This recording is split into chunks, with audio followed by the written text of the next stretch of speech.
date is March 6th, 1997. Morris Sharfstein is the survivor. Jessica Wiederhorn is the interviewer. We're in Los Angeles, California, United States of America. The language of the interview is English.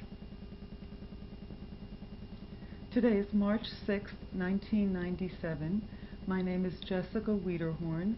I'm interviewing Morris Sharfstein in Los Angeles, California, in the United States, in the language of English.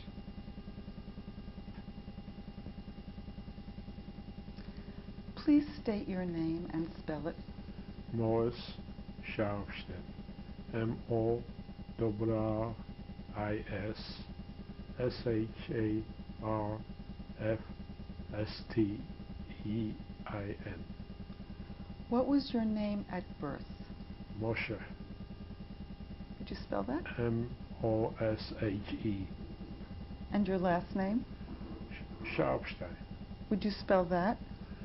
S-Z-A-R-F-S-C-T-E-I-N.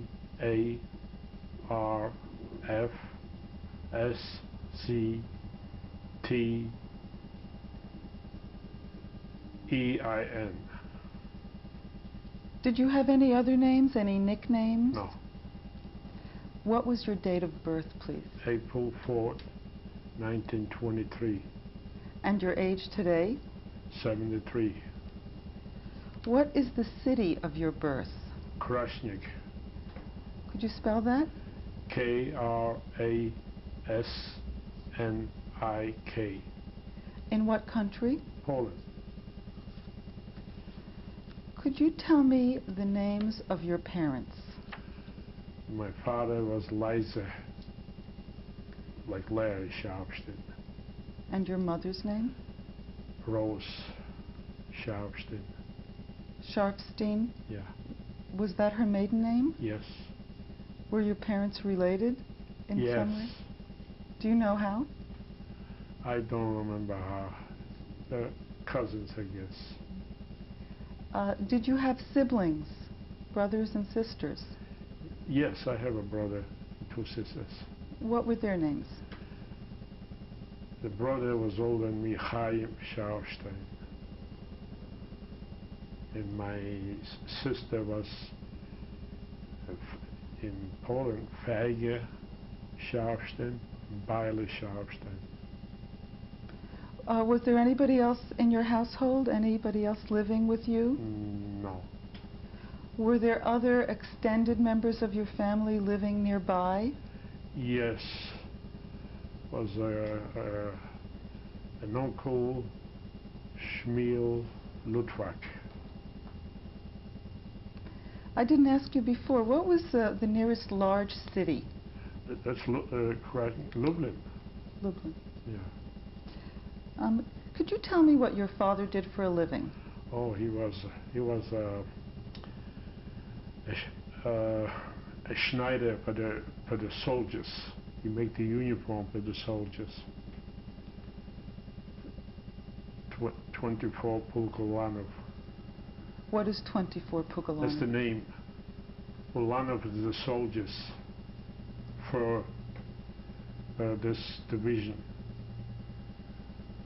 Was there a division stationed nearby? Yes, in Krasnik, yes, near Budzin. Was your father's business near your home? In the home. We had our own home. Could you describe the home and the business and what that was like? Yes, we had 4 rooms. 2 rooms was sewing and making the uniforms for the soldiers. In 2 rooms was a kitchen with the sleep, you know. Was there anybody working for your father? Yes. My brother was working, I was working. We had about 3 more people working. 3 more people. And the business was in the making of uniforms? Uniforms for the soldiers, yes. Did your mother work outside the home? No. Yeah. No. Going back to your earlier childhood, can you tell me something about your schooling? Well, I went the beginning the school until about 13. From seven to 6 years. 13. Then the war broke up. What kind of school was that? School, state school, obszerna, they call it obszerna.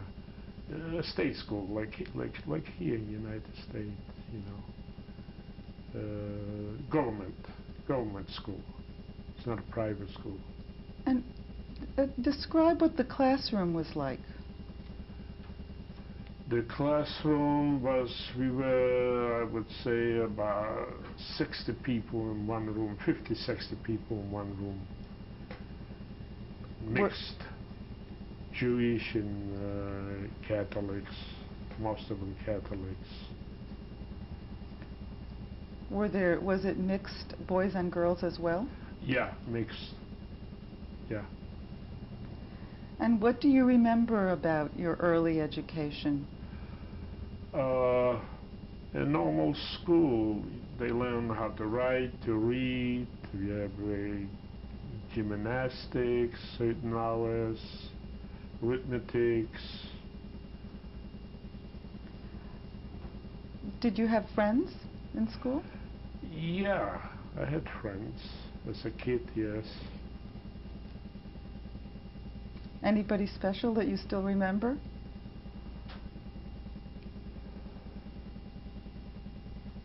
No. In the school, did the Jews and the Gentile play as friends? No. No. No. How did that work out? It didn't work out.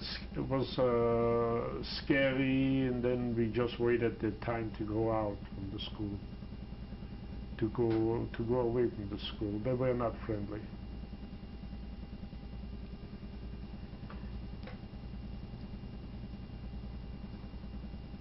In the mornings, when you woke up, I would like you to describe a typical day for me. As a kid? Yes.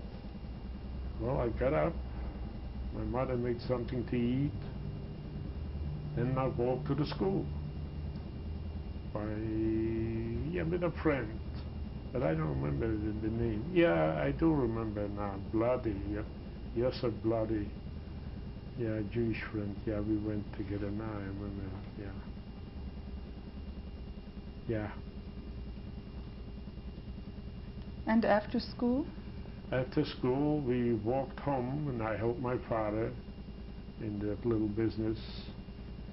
And we had dinner, and we went to bed. Talk a little bit, you know. I played a little bit outside, you know. We went to, and then Friday, my father closed the business about 3 o'clock, Orthodox. No work Friday night. Saturday we went to the temple. Saturday no work. Sabbath. And then Sunday we start all over again. Can you tell me about Shabbat in your home? Oh yeah. We had to go to we had to get up in the morning. We got up in the morning. We went to the temple. We spent about 3 hours, or I don't know, 4 hours, and we walked home. My mother had dinner ready, Shabbat dinner, and quiet, religious Sabbath. No smoke, no put on lights.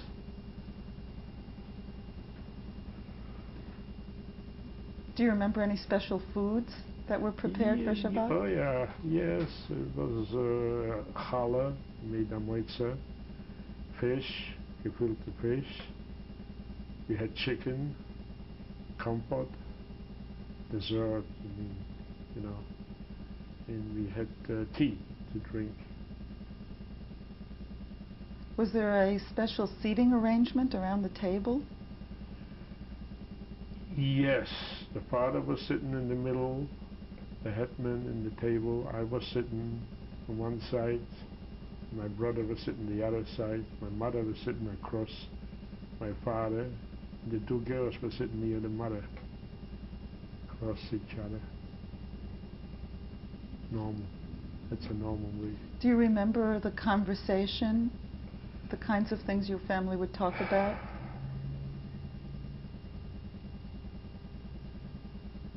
No, we were happy. All together, we were happy. We were happy all together. That's why I am sick now about that. I miss that, being together. Still sick. Tell me about the synagogue you went to. Oh yeah, we went to Orthodox synagogue. We had to wear talis, yarmulkes, and we did the praying. We couldn't miss a word in the book. It was nice at that time, very nice. We didn't know the difference. We knew only to be that way. Did the synagogue have a name?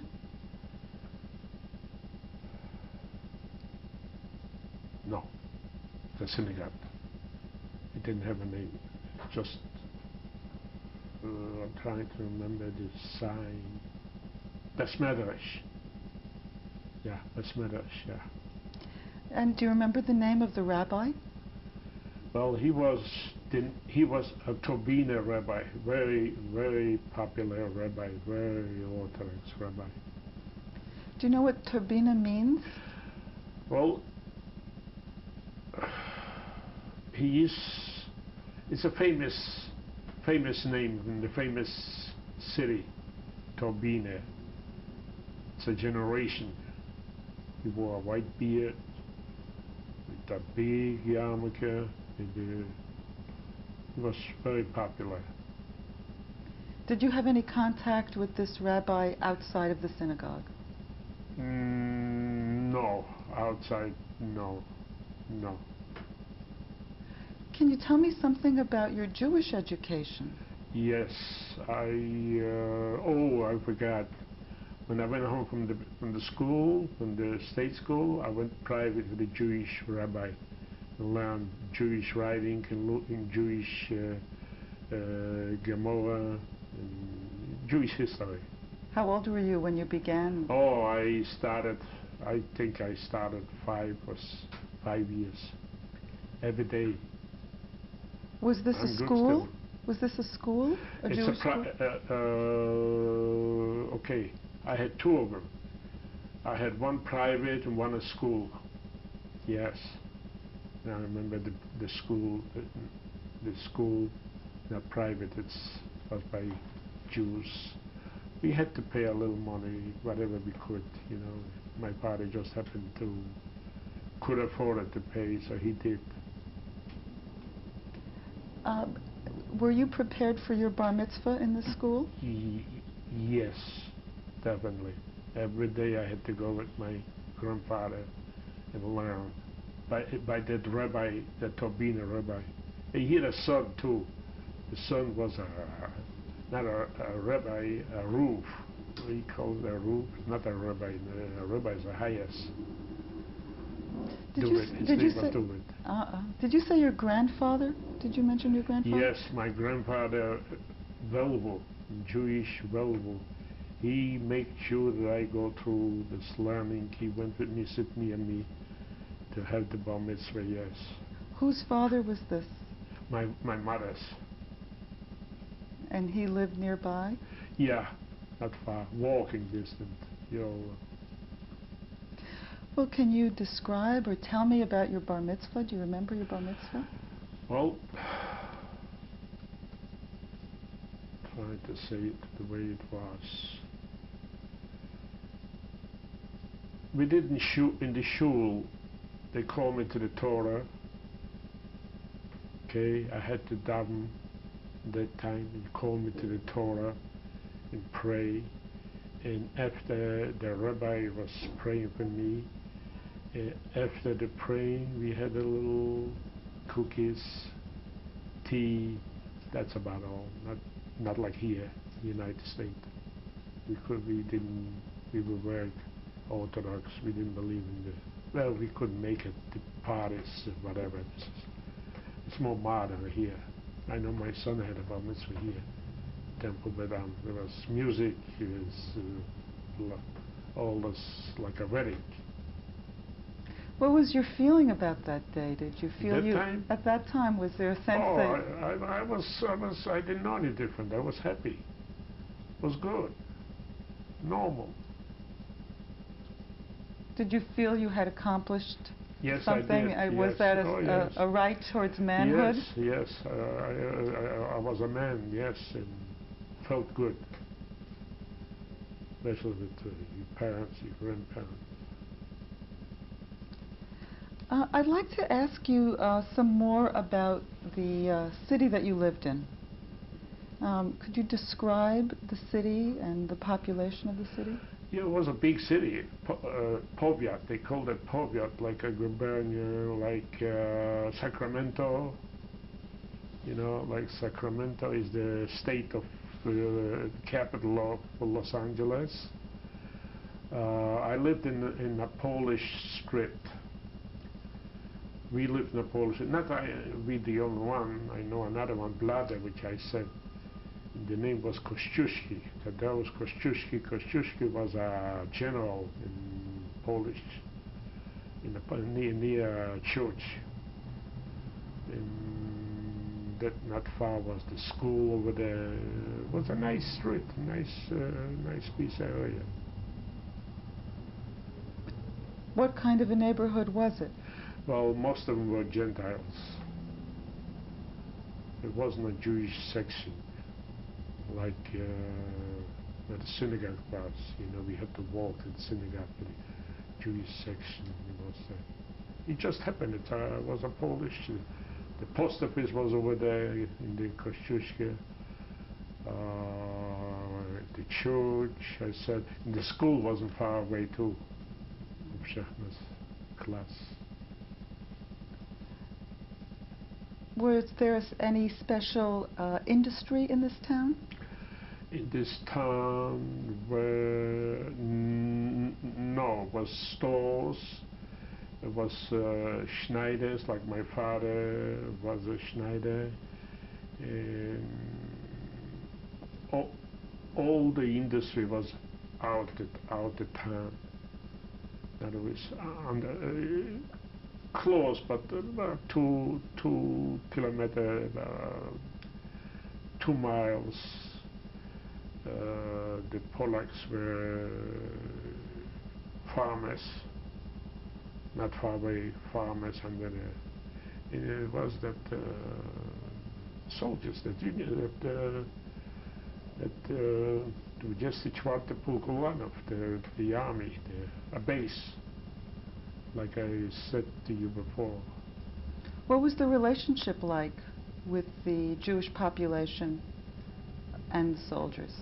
And the soldiers, so they were strictly soldiers. They used to come to the church Sunday. They used to march to the church. But they were 99% Catholics, you know. So every Sunday they went. They walked from the kazam, as they called it, where they were trained, the base. They walked to the church. I saw them every Sunday with music. The front with music. Were these the soldiers who were your father's clients? Yes. Most of them were the officers. They come around, they wanted special uniforms.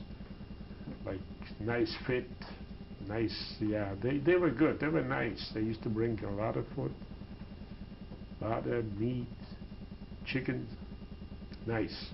They brought food? Yeah.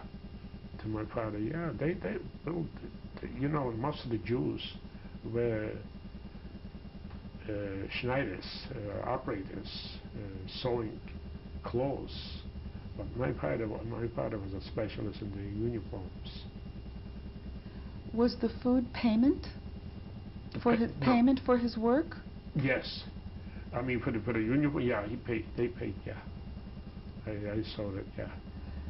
Was there payment that was in money as well? Money. Yeah. As well as food. Food they brought just because they liked my father making the uniforms. the Polish officers, they like to have this uniform fit, tight. What was the attitude in your family towards the soldiers? Oh, nice. No, they were nice. Were there any difficulties with anti-Semitism? No, not at all. Not that I remember, not at all. And in the general community, I would like to know about anti-Semitic problems, if there were any. Yes, they called us, well, they called us like Jews, you know. They were anti-Semitic because they didn't know any different as the parents. Like when it come Yom Kippur, Rosh Hashanah, we had to watch ourselves. You know, they were anti-Semitic. You know, they were born that way. Are there Polacks. any specific incidents that you remember? Yes. New Year's, Jewish New Year's, well, we were very ordinary. When we ate, we had to open up the door. Eliyahu Nuba comes in. We had wine on the table for him. So there were a couple of youngsters who were staying by the door, and they were making noise. They didn't hurt us, but they already knew Rosh Hashanah is that's the religious way. And they were staying by the door, and just making noise. They didn't do any damage. That's the only one I remember. But the school was a lot of anti-Semitism. We were lucky we got out alive. I mean, not alive, fighting. Were you involved in fights? Yes. How did In that school. happen? Just to pick on you. You're a Jew. Catholics. And what were the teachers like? They look away. You know, they were inside hate, but they didn't bother us. They looked away.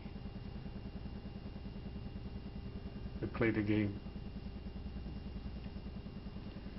During this time, did your family belong to any organizations? Yes. Well, we were Zionists. I was a youngster, 8 years. I belonged to the Zionists, and the name was Gordonia, Chalutzim. I used to go twice or 3 times a week over there. We had a special room. We went in. They talked Hebrew, Jewish. They explained about Palestine. That time was not Israel.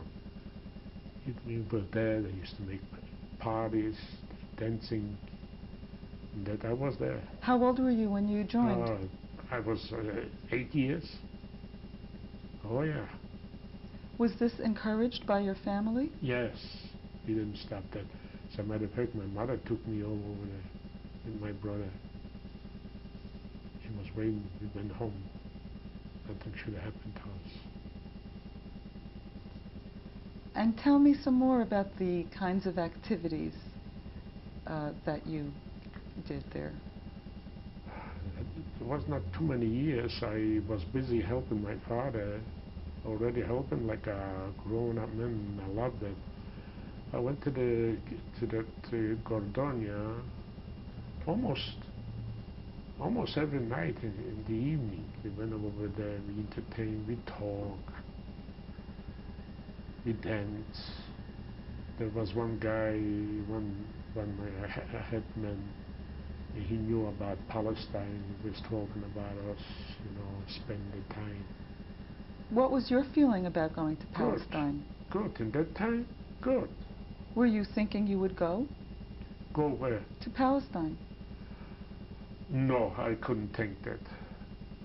To go over there that time. No. I was active. Was there a movement to Palestine from this group? Yes, there was a lot of, there was movement. There's a lot of, I don't know, a lot of them went to Palestine.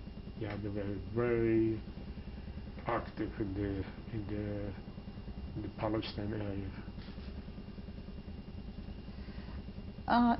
When Nazism first started in Germany, do you remember in the early 30s or mid-30s? As a kid, I remember we had right across from where we lived, there was a Jewish family, and he was more intelligent. Somehow, he's the only one who had a radio. We heard about the Germans went into Austria, and they went into Czechoslovakia. Then they jumped into us, to Poland, 1939. Before they came to Poland, though, do you remember discussions that your parents were having, or what people were saying about the news on the radio? The only one, not in my house. The only one I heard is across the street with this. He was a beta risk, a Rozvinist from the. He had a radio. He's the only one who had. We didn't have no radio. He had electricity at that time. No radio. He had. Were there newspapers that you read regularly? Yeah, it was newspapers. Yes, Polish. There was Jewish papers too. Yes, but I didn't. Do you remember the names of any of these papers? Forward, they called them Forward, but I didn't read. I didn't have time. I was a kid. No, I was with my family. That's your. I hate to say that like here. It's different. It's different night and day here.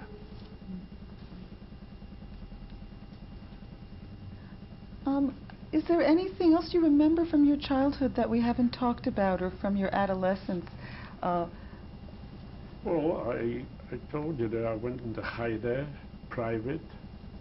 I went in that Polish school, that's a state school, and I went to that private Jewish school over there. And I was active, and I did play soccer. I liked soccer. We went down, and there was an area over there we just sneaked out of kids, and we had played soccer. I played soccer.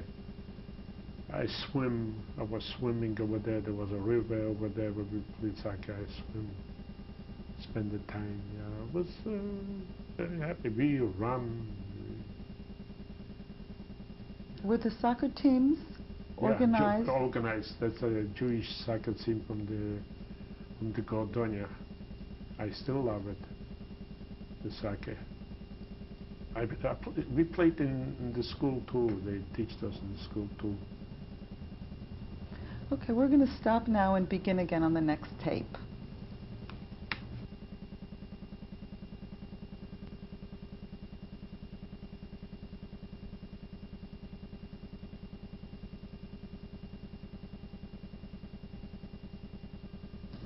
You were telling me about the soccer teams organized by the Gordonia and so on, and some of your activities. In the late 30s, do you remember things beginning to change in terms of what people were saying about the politics in Europe? Well, I'll be honest with you. We didn't talk about politics. The only one we talked about, we liked, there was a marshal, a Polish, Pilsudski. We liked him. He was good to the Jews. I remember that. Okay, and the president was Mościcki. He was good too to the Jews. What do you mean by good to the Jews? Well, they didn't show the anti-Semitic, you know, they knew we are people to live. They didn't show like the Polacks living around over there, the church, the pastors, you know, and like we had to go, when I remember we went to the school. I'm Jewish, when we got into school, we had to stand up and make the prayer. You know, we did. It was wrong, but we did. I don't know, I didn't like it, but I couldn't help it. Call us name. In 1938, you were listening to the radio. Do you remember conversations? I didn't. I knew they went into Austria through across the street. He had a radio conversation. We just listened. What could we say? We hadn't got nothing to say it. Was anything happening with the army base? Well, not yet. The Polish army, not yet. I remember when it happened, when Hitler got in 1939. And I remember that Pulkolanov, we just czwarty Pulkolanov, because we were so close. My father, they started mobilizing, and they were on motorcycles, they were going to the front, fight. 1939, that Pulkolanov, that army. It's not. I only know about this one. They had them all over. Warsaw, Lublin. But Hitler was so organized. He had spies. I remember a couple of spies, Germans. They were Polish uniform soldiers, and they were Germans. I remember that now. I remember that. Where were these spies? Oh, they were spies, Germans, but they were Polish uniforms. Did you know them? I didn't know him, but I seen him, he talked to me nice. He came around in Ulica Kosciuszka, in the street where I live. He was talking nice to me and going around with a spy. How did you know he was a spy? Well, not right away when he talked to me, but when he went away I knew, because it was too nice. He questioned too much. What kinds of questions did he ask? Well, he questions who lives here, how many Jews, how many Catholics, where we go. That's a conversation, and he went away. He didn't do anything in that time, because there was a river, Wisła, in Poland, that was close to Germany. We knew on the radio, they had a radio, yeah, they talk about a radio, they had a radio outside on the street that they coming, the Germans are coming. They did come from over there. Now, they come,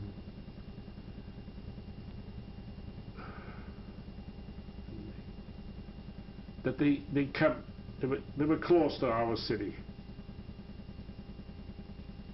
Tell me what happened when they came to your city. Well, they were playing a good game, that I remember. When they got in the city, they put up signs. Private people, don't worry, we are nice. We're looking only for soldiers. There was that game, trick. So people shouldn't get panic. And so people, the Polacks, and the Jews too, we were so stupid. We went out, we did business, you know, selling this, but this was a setup. They knew how to organize the Germans, how to make it so that they're only looking for soldiers. They're nice people, soldiers. Tell me where you were when the Germans entered. At home. And what happened? Do you remember that day? What happened that day? That Nothing. day. That time I saw them go by with tanks, with the armors, with mom and dad. They didn't touch you. That time is the beginning, the first 2, 3, 4, 5 days. They didn't touch you. Little by little, the Polacks told them all the tricks, all what they want to know it because they thought they're not going to bother them, the Germans. They showed them where the magistrate is, where the mayor lives, where the mayor has the offices. They were so stupid, and the Germans were very smart to organize in that time. And how do you know this? How do I know that?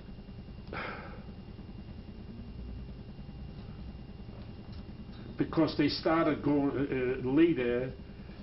Later, in other words, a week later, the Polacks, the dummies, the anti-Semit, they started to go around with the German police.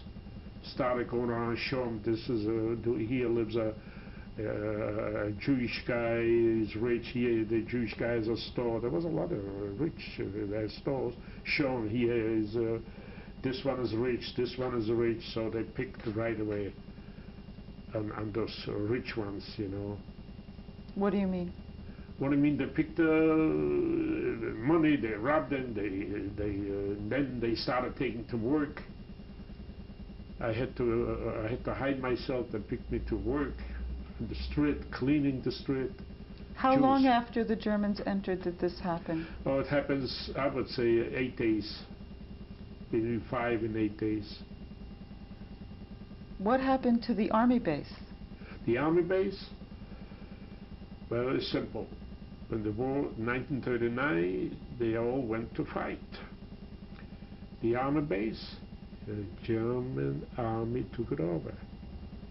They knew, the Polacks, the dummies told them right away. Well, they would find out anyway. The German soldiers, the army took it over. They went in, it's theirs. They set up their base. Okay, please continue telling me about what happened to the Jews. Okay, after 8 days, they started to play the games. They went around the houses, picking up Jews to go to work. Started. All you to go to work. Okay. What was the work? Work on the street. On the base, cleaning, not normal work. And what happened to you? Me? If you could hide yourself, you escape in that. I was twice caught for work. Just cleaning, you know, cleaning a house, shining their shoes, and show him around where it is, where he has money, where he has a factory. It was not comfortable. What happened to your father and your brother? We still were home at that time. We still were sewing for the Polish people in that time. We were, you know, they come in, the Polish. We had a lot of going too, Gentiles. They come in and we made them uniforms. We still were there in the house and do some work, okay? And but they started after 6 months. They started to come in at night. They set up an organization, a Jewish organization. They called them Judenrat. They couldn't help it. They showed the SS where the Jews live and that. And one night, I remember, they came in and they picked to work in the middle of the night. They took people out, Jews, to work. They picked me too. They picked my father, so I tried to substitute my father. Okay? Somehow I got away with that. And they picked me. They sent me, not only me, a lot of them, to Helm. They call it Helm, to work. Out, it's near Russia, Helm. Over there, they picked a lot of you. We were working. They were the Polish, the Polish soldiers, but they call themselves,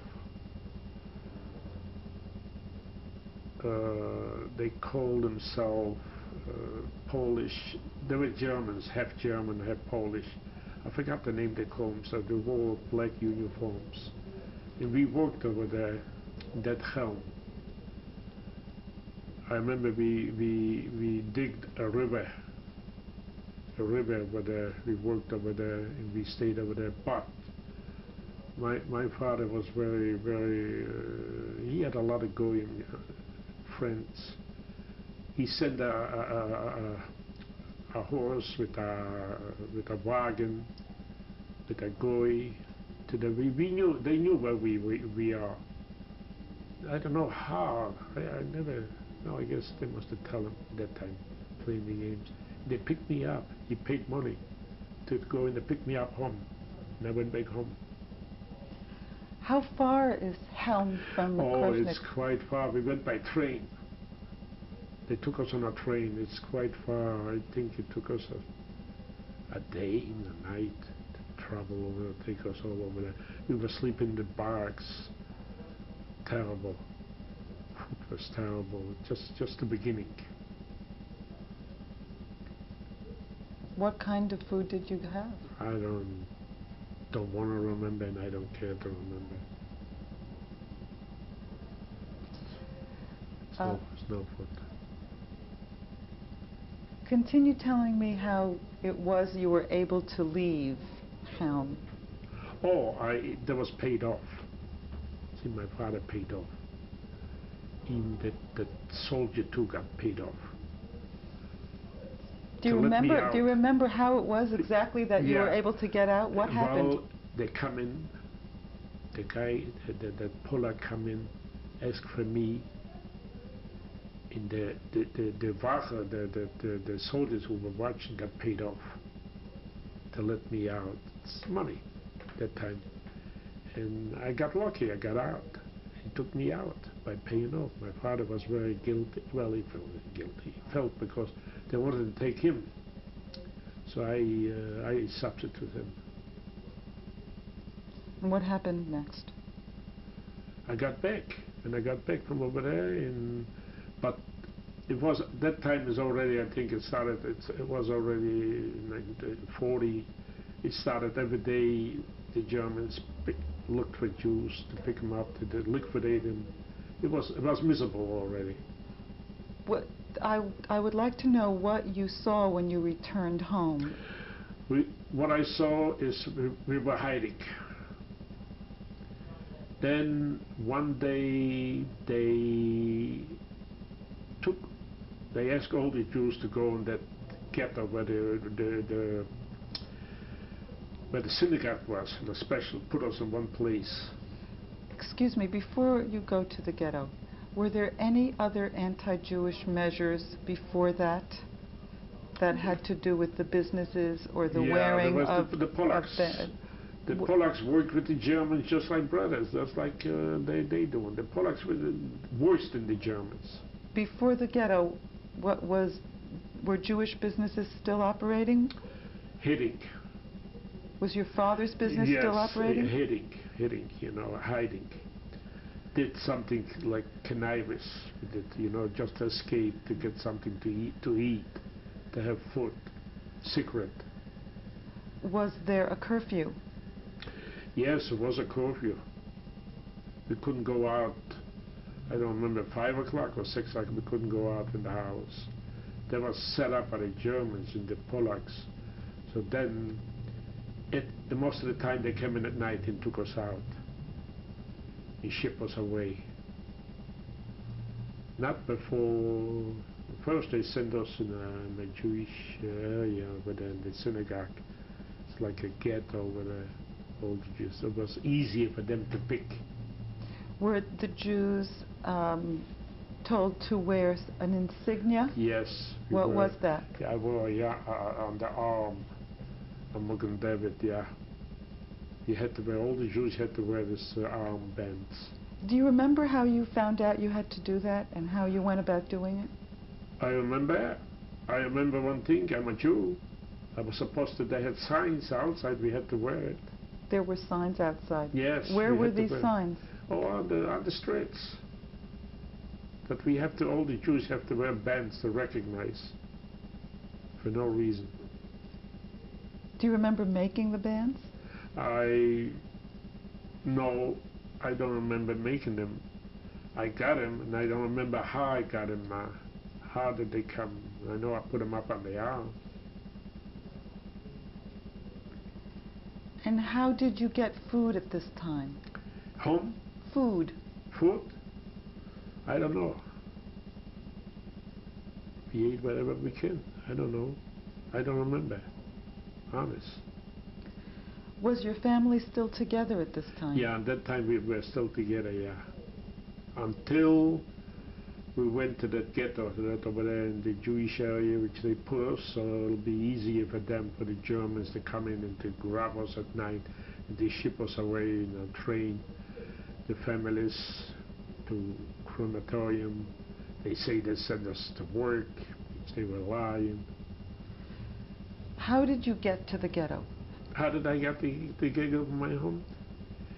We took a wagon, we put up some, whatever we had something left in the house, we put it down and we moved in over there. We pushed it, me, my brother, and my father. Do you remember what you took? I remember I took what I needed, you know, some shirt, some pants, whatever we had for food, and we sneaked in over there.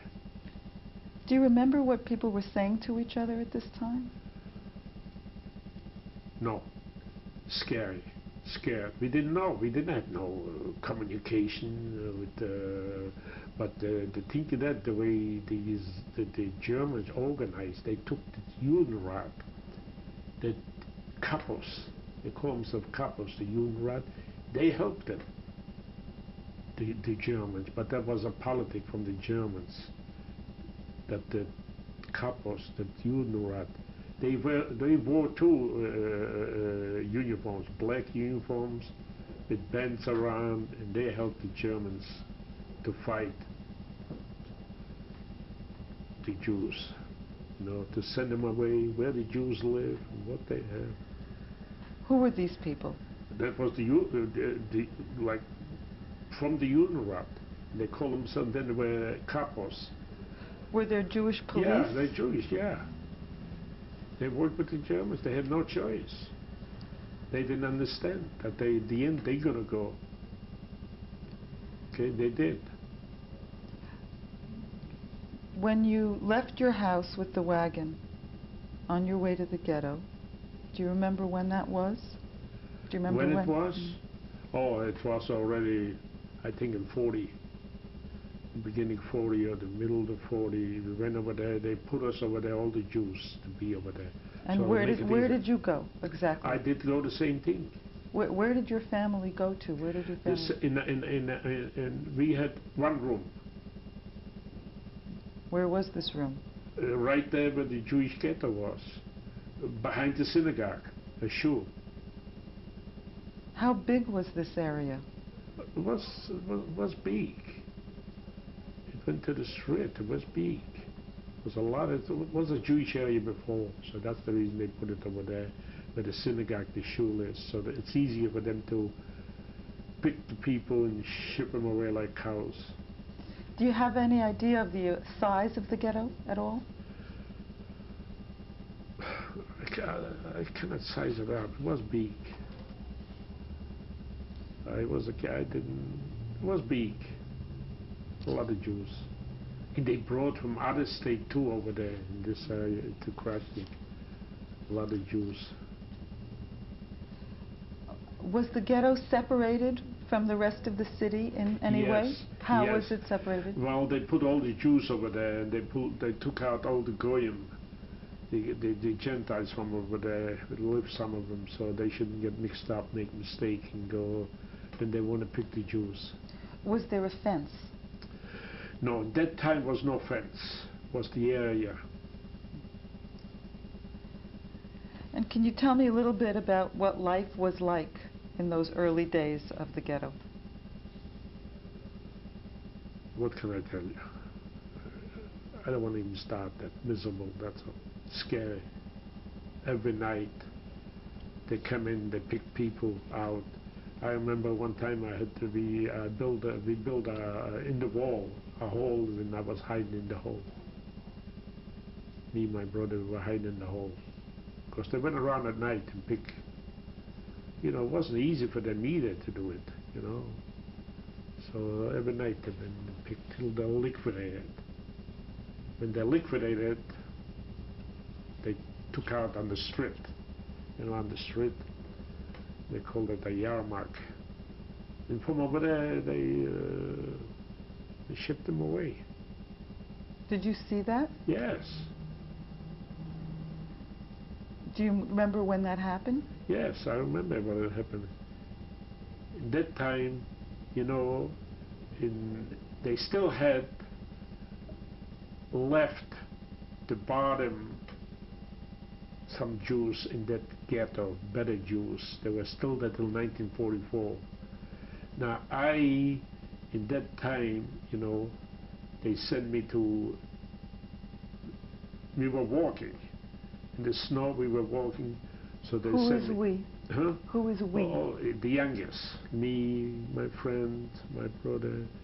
They took us, we walked. We walked into Budzin. Okay? I escaped from Budzin. I escaped to Lublin, to Majdanek. I escaped with my friend. Before we go there, I'd like to understand a little better how this happened. What was happening to your family at the time? Okay, with my family, when we were in that ghetto, okay, like I said before, they came in at night, took my father, well, they took not only my father, my mother, and the two sisters, and my brother, and they took them on the street. In a lot of Jews, not only my mother, on the street, and they were from over there. They made him walk to, there was a station where trains were going. And where were you? I was over there too. I was over there too. So then over there was a station. The station outside, they picked me, and we walked. And then they put on the train and they shipped them away. We didn't know where at that time. I didn't know where. And I was going as a young man, a lot of them, to Budzin to work. Okay? Do you remember saying goodbye to your family? Oh yeah. I remember saying goodbye. My mother came over to me. She even pulled out from here a few dollars and gave it to me. Sisters were crying. My father. In that time, you're young.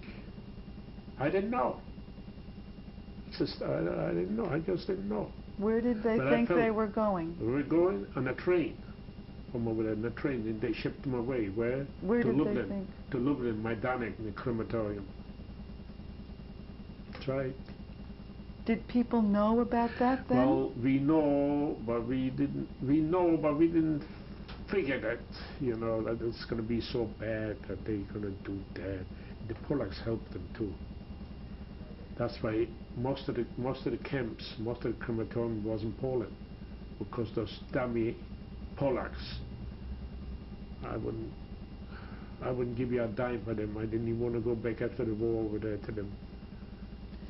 It was so fanatic. Tell me, do you remember the date when this happened? When they were shipped on the train, oh, there was, I think there was 40 or. It was the end of 40 or, yeah, at the end of 40 or 41, the beginning, yes, I was separated, yes. Were you with any other members of your family? In when that you were time, separated? No, I was alone. I don't know, I was always sneaking out there and there. I was alone already. Tell me what happened next. Okay. We were in Budzin. It wasn't so bad in that time. How were you taken to Budzin? How am I taken? Walking. Who else went? A lot of them, a lot of Jews, younger. Were they all men? I don't remember going with women. I don't remember, or with kids. I don't remember, only men. Yeah. How long was this walk? Oh, this was from the station where they picked up my mother with all the Jewish and the kids. We walked back. This is by Krasnik to Buzin, past the base from the army.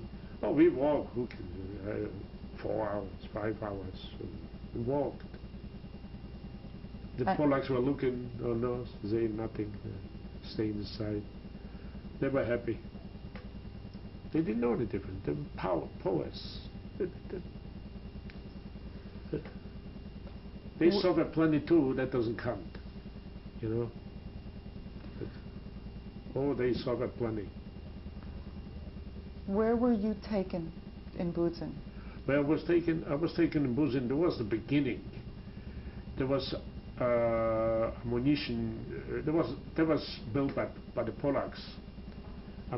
Ammunition place. They make ammunition. They build, you know, and it wasn't so strict. You still could sneak out, go out. You know, in that time you could. It wasn't so strict. It was under the Germany. That was just the beginning. There's a lot of Polacks working over there. What were you doing? I was doing. What did I work? I work inside in the place. I don't remember what I. Oh yeah, I digged holes. You know, they make us dig holes, rivers, whatever. You know, for the buildings. I didn't know what to do. I didn't have no trade.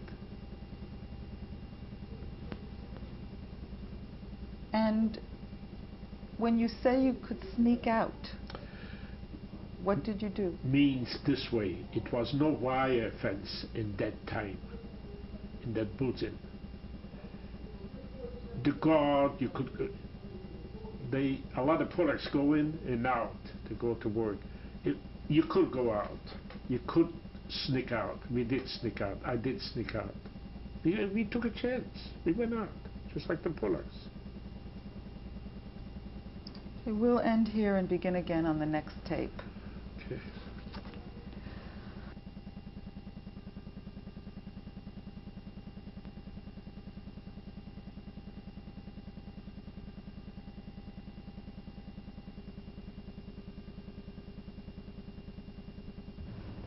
You were telling me that in Budzin at this time you were able to leave. Where did you go when you left? Where I left, I went home, and the truth is, I was lucky. My father knew a Goy, a Gentile. He used to make him clothes. And I stayed over there overnight, almost every night. Where was this? In Krasnik. Oh, yes. Who was this man? A Polak. Do you remember his name? His name was Paul. The first name was Paul. Paul. That's truth. You stayed with him overnight? Yeah. And where did you go in the morning? I had to go back to Budzin. See, it was still open. It was still open in that time. You know, if I ever wanted to go to work in Budzin. But not for long. How long was it like this? I think I run around like that 4 weeks or 6 weeks. Like that. What were the conditions like? Well, I was working over there, digging holes in Budzin, and we had lunch. They gave us lunch. I don't understand why I got paid. I got paid money too from the Germans. They gave us zloty. In that time, that was the beginning. In that time in Budzin, okay, but it stopped soon. Were you identified as a Jew? Yeah. Were the Jews working together with the Poles? Yeah, I was working too with the Poles. Yeah. And what happened? Well, this happens only about. There I was about 4 weeks, I think, not 6 weeks. Me and my friend, his name was Irving. We decided to escape. We didn't like it the way it started. They started building the fence around, you know, the big fence, the wire fence. We escaped. We escaped to Lublin, to Majdanek. And, I mean, they caught us as Jews. We were young. Tell me how you left and where you went. How I left? We went down to the station right where, not far from the Polish army, where there was a station, a city. I mean, not a city, a station where the trains were going. We hopped in the, me and Irving, we hopped in the train, closed. We stole ourselves to London. Were you wearing your armbands? Huh? No. Oh no. Oh no, we didn't wear no pajamas or uniform at that time, till civils. So we got out in the morning. We stopped wherever we got out in the morning. Well, we did organize some food, you know, we sneaked in there and there. Finally they caught us. And they put us in the Majdanek over there. Where were you caught? In the street. We were going around, we slept on the street. How long were you living this way? This way we lived about easy 4 or 5 days till they caught us. And who is they? Polish police. The Polish, they were working with the Germans, with the German Nazi, with the German. The Polish police caught us with the black uniform. Oh, that I remember that.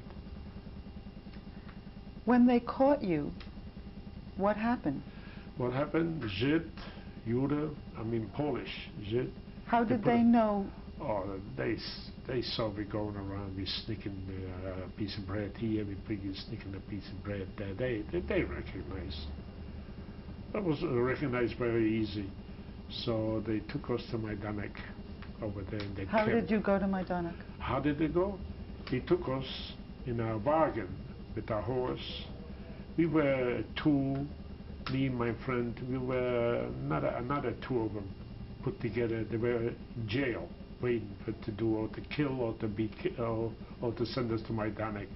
Majdanek was like this. They brought in, it's a transport, they call it a transport. They brought in with the train people. Well, who people? People like, most of them were Jews, okay, it's why I know it. Before you tell me this, do you know when that was that you were taken to Majdanek? Which year? I got caught on the street. We got caught on the street. I think it's 41. I think it was 41.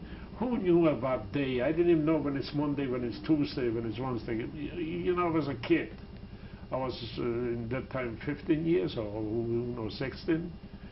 And we were no educated in that time. We just going. What did you see when you came to Majdanek? What I see is this. It was already organized, already there. They brought from the station people, parents, kids. First of all, they took away, took away the care of baggages, you know, things. When you arrived, yeah. You arrived at a station? Yeah, the station. With they took us to the camp. Were you with other people? I was with my friend Irving, and I was, I think, with two more Jewish guys. And where were you taken? Into the camp? Right to Majdanek, they came to work. And what kind of work did you do? What kind of work I did? I don't want to talk about it. Okay. We took people, take them out naked. We made them under the gun. You know, we told them to work, take them out naked, take off the clothes. Most of them, they put them in over there in a room, put gas in. Put gas. Oh yes. Then there were separate people working like me, taking out the dead people and put them in the oven and burn it. This is the first time. I went through this the second time in Dora. and I'll come to that. I saw it. Okay? And then somehow Irving told me, Moshe, you gotta get out of here. How long were you there? I was over there easy, 4 weeks or 6 weeks. Oh yes. At that time, there were transports? Transport, bring him in all the cities. The Polacks helped them.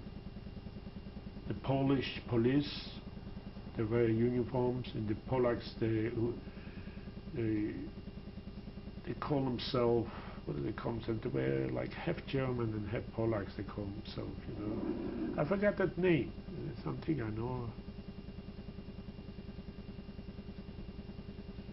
That's truth. I didn't even tell you I have. I don't want.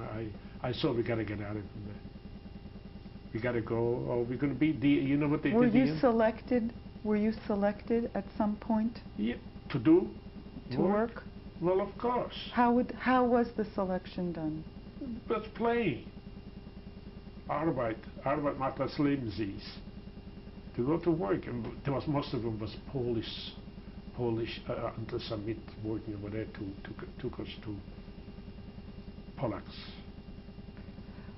Where did you sleep in Majdanek? I sleep in a drawer. They had barracks, drawers. They had drawers with a little, what do you call it, with straw, you know, and sleep over there. And how many people slept in one barrack? We had 3, 1, 2, 3. We had 3 steps to go up. I was on the second, and I remember the what do you call this? Full of lice. I was full of lice, and dirty, filthy we were. Was there any way to wash? You had a toilet, go and wash.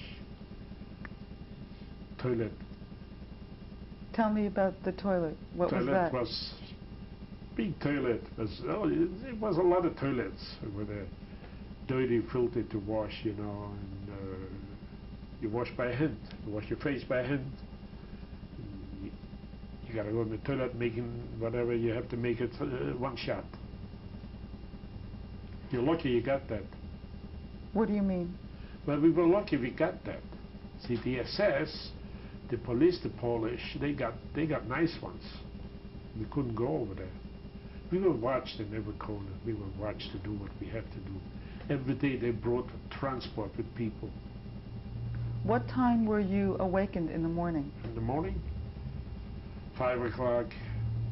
And what happened? How were you awakened? How we awakened? Get up. Like in German, get up. It was Polish. They told them Polish to get up. They went up. We were counted. We went to work. They gave us 1 slice of bread. We had.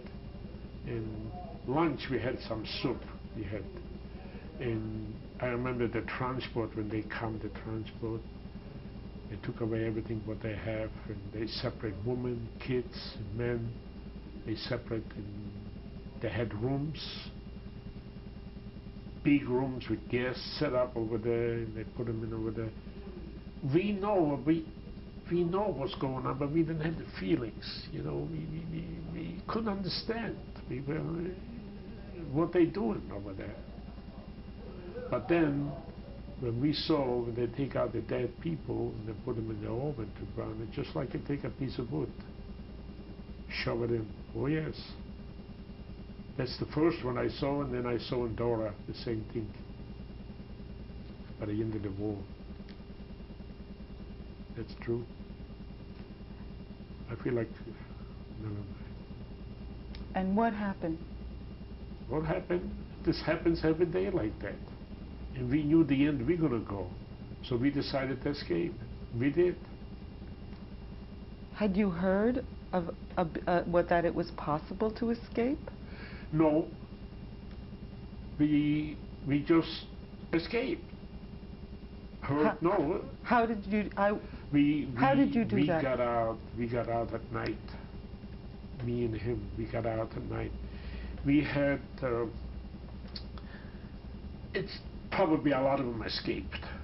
they digged a hole under the ground near the wires, deep, and they got out.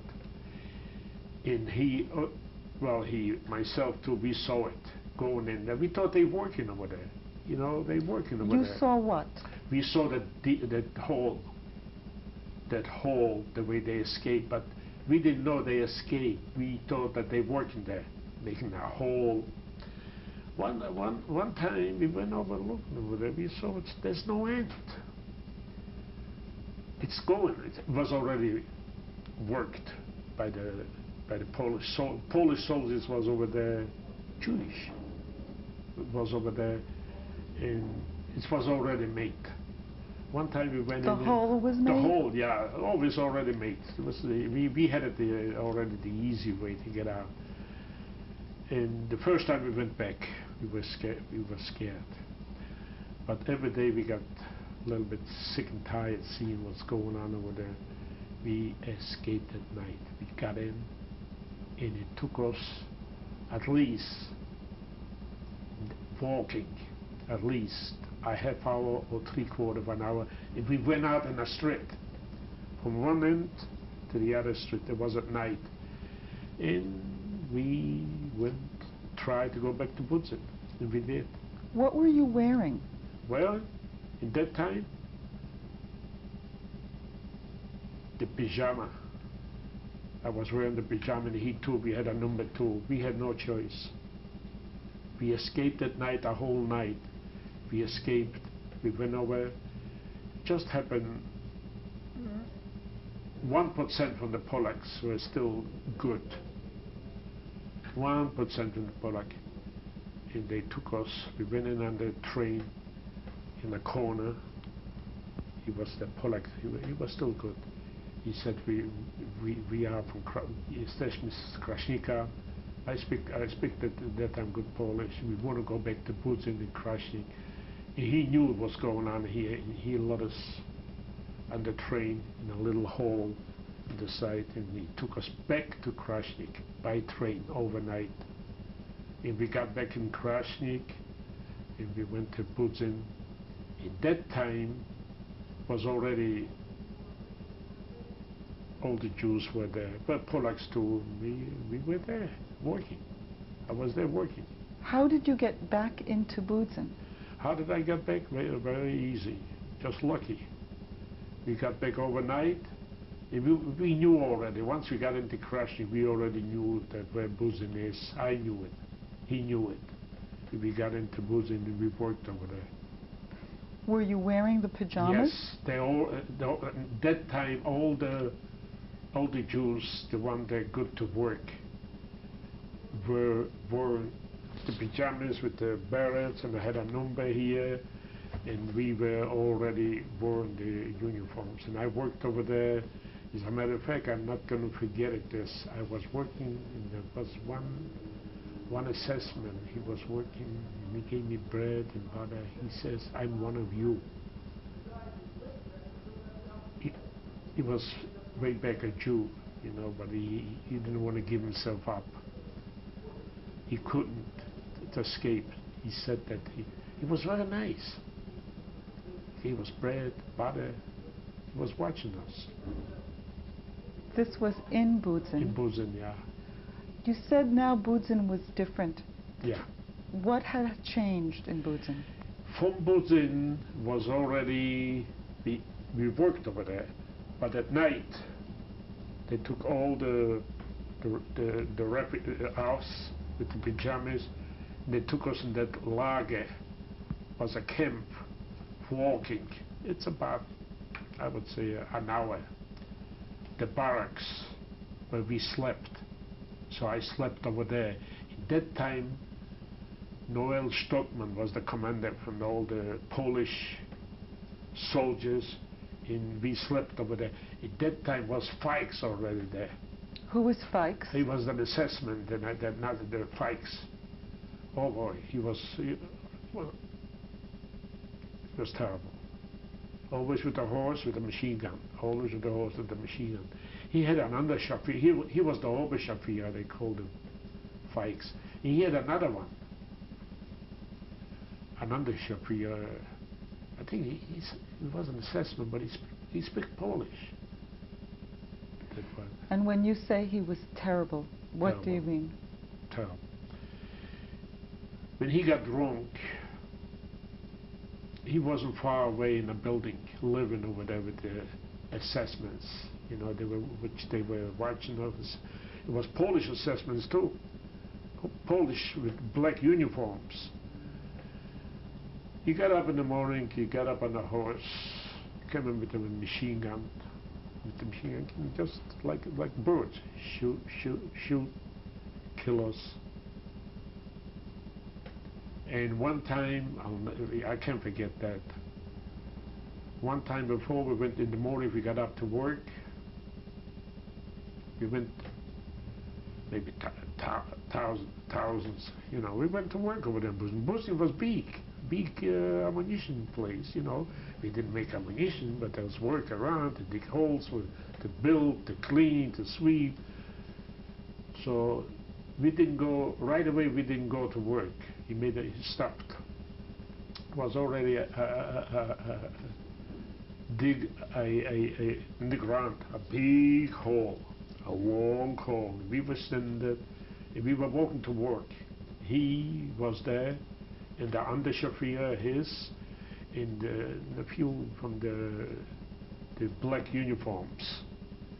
They worked over there. And they picked up older people, older ones, out here, out, stay there, out. They picked.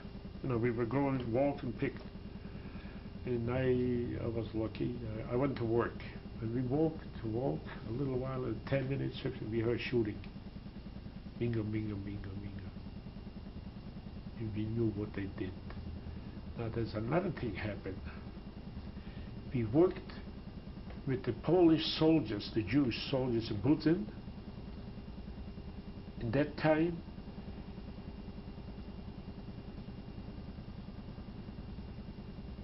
one of them escaped, I remember. One Polish, when we came back, they can't. One was missing. So when we came back, Stockman was over there too. He couldn't help it at that time. They took about, I would say, 6 or 7 the Polish soldiers. They didn't shoot him. They hanged him. We had to say it. See it. Let's say it. We saw it. But that time, you know, you don't think we saw it. It's not. They hanged him. He couldn't do nothing, Stockman, that time. Oh boy, what a man he was. Who was he that he could do things at other times? Oh, What was his? Yes, who was he? He was the commander. He was an officer in the Polish army. He wore the uniform, the Polish with everything, but he didn't have no gun. He was a tough guy, a smart, good guy, good Jew. And he protected a lot of Jews. He stand up. If they kill him, but they didn't. They liked him too. The Fikes liked him too. He liked him as a commander. Stockman was a commander? Yeah, the commander there from the lager, from this camp, from Budzin and from the camp, to go to work and go to the camp. And did you say that he was a Jew? Yeah, he was in the Polish army. There was a lot of them there, but he was an officer, and they liked him. He was a good-looking, tall, nice uniform, fit. What was his relationship to us? To you? Oh, he protected us as much as he could. And how was he able to do that? He did. They liked him too. Fikes liked him, and the other, they liked him. What kind of protection did he give you, do you think? If he could, to save the life. If he could, he played a good game to protect us, to save our lives, to give us food, and to lie to Fikes, and maybe Fikes listened to him too. But that Fikes had a job over there. At the end, I think when he did this hanging,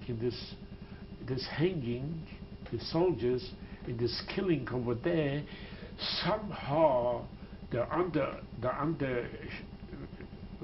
the lieutenant his, they, in the Polacks, they knew what he did. Somehow they shipped him away. I remember they brought another one on his place, that fights. They liquidated him. They sent him away. He disappeared because he was extreme. He was a young man, maybe 22, 23 years old. Special. He liked to, when he get drunk, forget it. You have no chance. Tell me about the living conditions in Bujan. Well, we had barracks. Okay, we came home. We had gates. It's closed. We had guards outside the SS. We had a little soup with a slice of bread. Every day a different soup. And we did organize. So we all do some business on the side. We sold a pair of shoes, we sold a shirt. Where did these things come from? I don't know. I don't know. And who did you sell them to? To our people over there inside. See, a lot of them were working inside in the barracks. They didn't go to work to Bujan. They had to clean. They had to, you know, inside. That's as far as I remember. Was there any Jewish activity? Religious activity? Yes, activists, religious, yes. We did sneak in, we prayed, we davened, you know, we knew. I don't remember exactly when we knew Yom Kippur or Shoshana, but we did do praying. That's all we could do, we did. How often? Every day. How was that? How did that work out? It worked out good. We liked them. We were Jews. We were good Jews all the time. But there were a lot of Polish Jews, the soldiers, Stockmans. That's why he wound up. He wound up in the Gefangene, they call them Gefangene, in prison. And they were together with us. The Polacks liked that. The Gentiles, they liked it, that we suffer. Were the SS aware of the religious activities? I don't think so. We sneaked it in the night. I don't think so. Maybe they knew, but we weren't bothered. We did it. Did you have any special relationships while you were in Bujan? Like what? Relationships? Any friends? We were talking. We were friends with each other. We helped each other. We could, you know, talk together. And we didn't know the difference. We knew we got to get up in the morning, go to work, and come home in the barrack and sleep. And we didn't know any different. Were you aware of what was going on outside? Aware that we know we are in trouble. We knew we are in trouble. We got to be there. We didn't like it, but we couldn't help it. There was a Polish, there was Ukraine. It was already 1941 when there was Ukraine's police, a guard. There was a secret guard, maybe 2 or 3, and they organized with a few Polish soldiers, and they escaped in the barracks. They did escape. They got into fights. They wanted to kill him, and somehow he wasn't there, or somehow he got lucky. They wanted to kill him too. They wanted to kill him and escape, but they escaped without killing him. They escaped from that camp. How long were you in Bujan? Oh, there was till I went to until 1944, till they pick us up, till we hear the Russian are coming. They started shooting 44. So they picked us up. I don't remember how they picked us up. Yeah, I could have even. They picked us up from the camp over there, but we were surrounded over there. And they put us on a, not all of them went to Ostrovets. They sent to Ostrovets. They sent to Radom. So they picked me up and they sent me by train, not by train, by a wagon, a station wagon. Me and a lot of them full. We we drove. I remember I passed through my Kosciuszko, the house, the street where I lived, with the pajama uniform. They sent us to Ostrovets.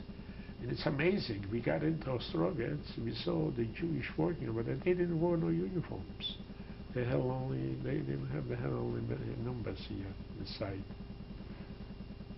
When you say you passed your house, I passed the street right by the house where how I were you taken? Taken.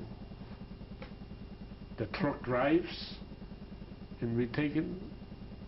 What kind Terrible. of truck was this? A station wagon. Not a car, station wagon. It wasn't covered. Was not covered. We were sitting full. And there was 2 assessmen with us to watch us. We shouldn't escape. Well, where could you escape at that time? That time we couldn't escape. At that time, was the camp emptied? Budzin? They liquidated. They started to liquidate it. Yeah, I was part of it liquidated. They started because the Russians were coming in. We heard the shooting. Boom, boom. It was 1944. How long was the trip to Ostrovets? By that station, by that truck, I would say it's 2 hours, 3 hours. It's quite a bit near the Wisla. Yeah, Ostrovets. I remember Ostrovets even when I was home. We used to go. My father used to go over there and buy some raw clothes to sew. You know, it was a Jewish city over there, Ostrovets. Okay, we'll stop now and continue on the next tape.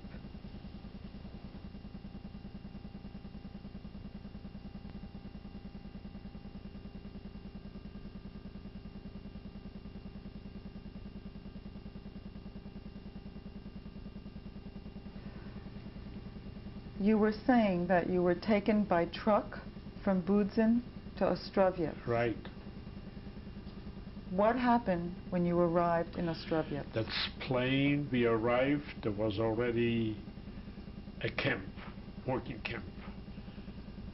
They took me to work. I worked maybe 200, 300 feet down. Coals. There was a lot of coals. You know what coals is? They burn. You know the coal. We digged. Came up with a train up, train down. That's why we were working over there. And then at night we went out to the bars and sleep over there. You need something. It was too over there a Polish commander like Noel Stockman. I heard the Stockman when they shipped him in the end, when they liquidated to Radom. Oh, I wish you would live. What a man, what a man. That Fikes, that assessment, that Nazi, that Oberscharführer Fikes, plain mad dog.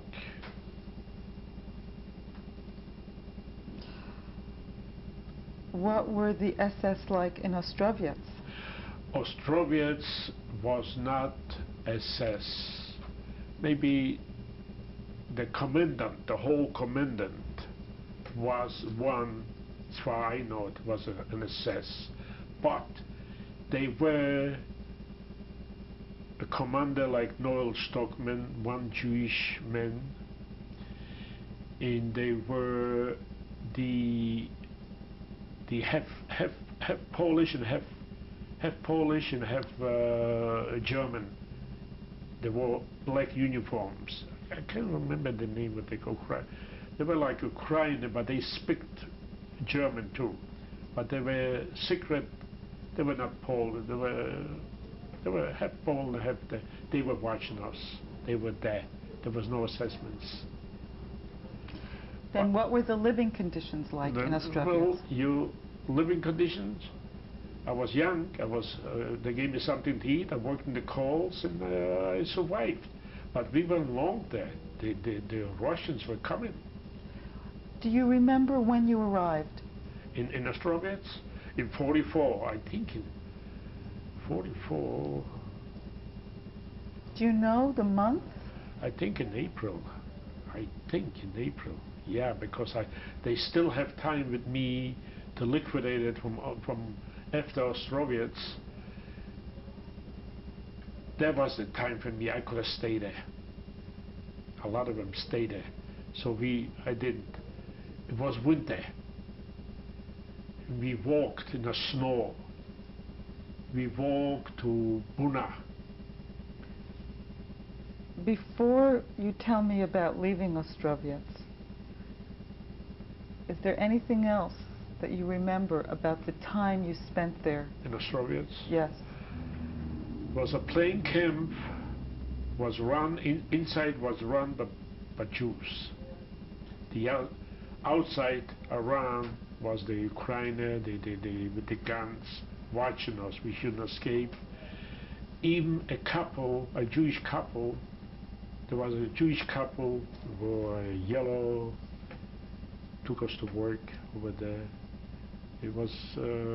How were you treated? Treated? No, they didn't kill me. They didn't beat me. I worked and I escaped. They treat us bad. How bad? They didn't kill me. I didn't get hit.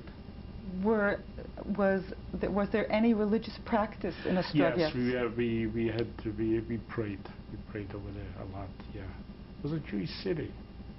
It was organized and taken care of by Jews inside. The commandant was a Jewish man from Ostrovets. Was a good man. Do you remember the name? No, I couldn't. I know when they liquidated, he escaped a Polak. A Polak took him in.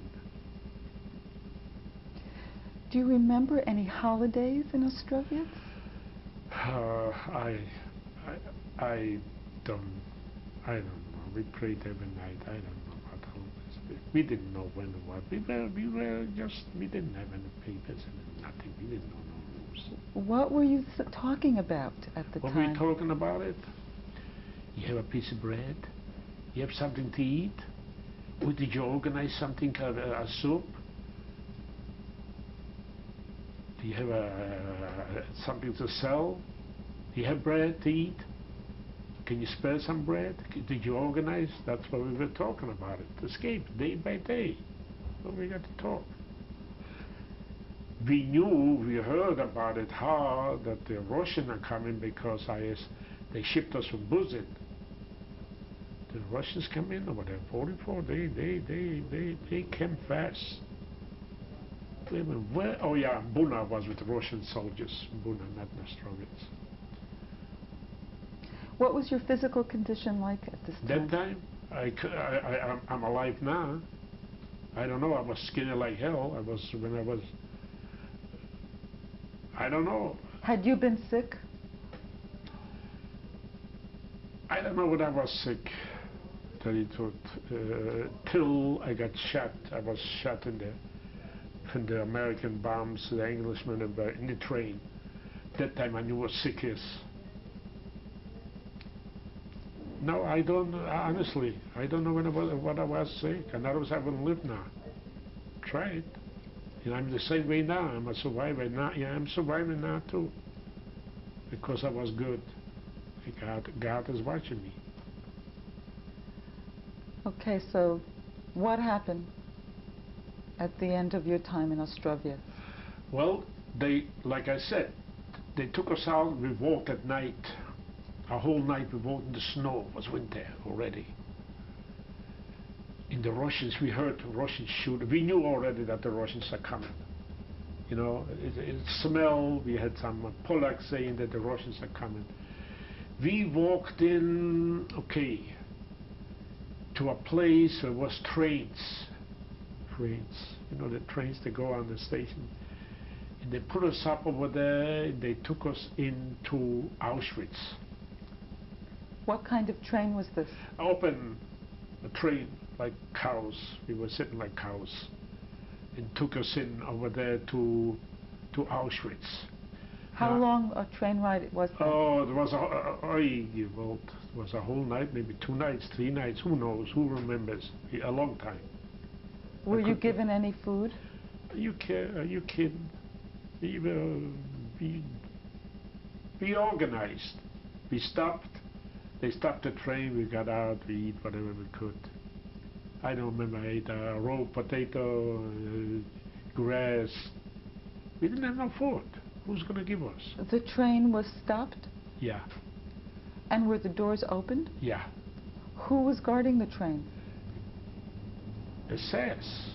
That time was already the SS in the black uniforms. The black, half German, half Polish. Who opened They the didn't doors? like it either. We knew that. They didn't like it either. But they were already, it's too far. They went too far. How do you know that? Oh, we felt, we knew it already. We talked about it. They came over and said it to us too. We don't like it. Was the treatment that you were Yeah, given no, different? yeah, the treatment was better because they knew already. They felt that Germany is losing. They are getting in trouble. They are in trouble. So they were talking to us already a little. They were sneaking us. They gave us some bread. They gave us bread. Most of it was bread. They knew already. They are, yeah. When the train stopped and the doors were opened, Yeah. what happened? We went out. We had to go to the toilet on the street. Did you see any local people?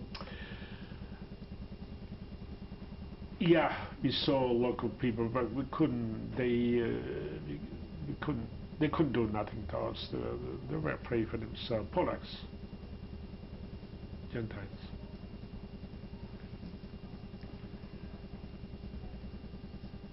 Okay, and you were on the train. What happened? Well, they drove us into Auschwitz. Auschwitz, they called it Birkenau too. In Auschwitz, I remember very well, there was a real, we were there not a long time. And we walked when we came in. We already, there was a lot of all nationalities. Even Germans too, they were wearing black uniforms. They were against black, little black thing. Germans, Czechoslovakians, Russian, Romanian, there was all nationalities. Birkenau was big. I mean, Auschwitz and Birkenau was together, was working. So we knew they had their quite crematoriums over there. We knew already there. But that When time, did you know that? Oh, already the people told us. There were a lot of them. When we came in over there, they were working a lot of Czechoslovakian and a lot of Jews too, couples. This is the end. They said this is the end. They knew it. Had you heard of Auschwitz in Budzin? Had I? Auschwitz, but no. Had you heard in Ostrovets? No, not at all. That they over there. When did you realize knew, where you were? we knew, well, they brought us into, we knew there's a lot of camps, but we didn't know the names. Like I knew Majdanek, you know, I never knew from Majdanek. We got in, Ostrovets, we got in, we knew it. We saw it. We saw the people the same like me. Describe the process of entering Auschwitz. Okay, when we entered Auschwitz, big, very big. They took us in a barrack where we could sleep. Like all the barracks were the same, like drawers, you know, drawers. One day. Excuse me, was there a selection? Well, that's what I'm trying to bring, that selection. Then the next day, or 2 days later, or 3 days later, we got out. We got out. We stayed. We were camping. We marched. We marched through 2 big assessments. What was his name? I heard about. He was the main select who should die, who should go. There were one here in the middle. Everybody, one by one, went through, to the right, to the left, to the right, to the left. Now I got we knew that's the crematorium. We thought we were going, and I already knew about the crematorium at that time in Auschwitz. That we already knew it. We came in and they told us. Who told you? The people, whoever was around, the Polacks, the Czech, the Hungarian, was a lot, all nationalities were over there. Prisoners. That's the main. The Auschwitz was the main. Yeah, they told us already that. So I was pulled off and they sent me to Buna. Not myself. Buna was not far away, it was a munition place, Buna. Okay? I got into Buna, I was with English soldiers, I was with Russian soldiers, 44, prisoners.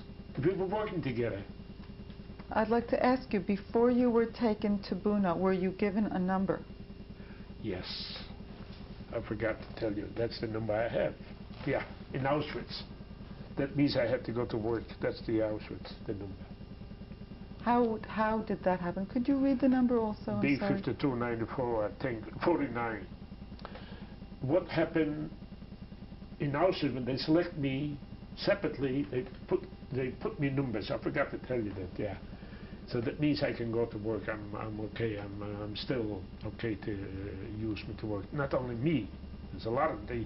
There used to be A were earlier than me in Auschwitz. Then there were no A either. There were I met one person here. I took him in to work for me here in my uncle's place. He had no number. He had a number, but no A, no B. He was on the first. Well, where was he? Oh, he was near Germany. He was in Germany. He was near Jew. So I got that number. Tick, tick, tick, tick, tick, tick. Were you given a uniform too? Huh? A uniform? What? No, well, a pyjama. The stripe, the bird, with a number here on the side. But over there in Auschwitz, I was with a lot of them, international. They had red tags here, that means they're politics, or bandit. They put up a show. It was very big. Auschwitz was... They burned people like flies. People were working over there. Yeah. There was... I heard about it. I didn't see it. I know that the capos, at the end, they took all the SS, they throw them in the gas chamber. They burned them. In Auschwitz, they burned them. They escaped. Whether they caught them, I don't know. They took the assessments.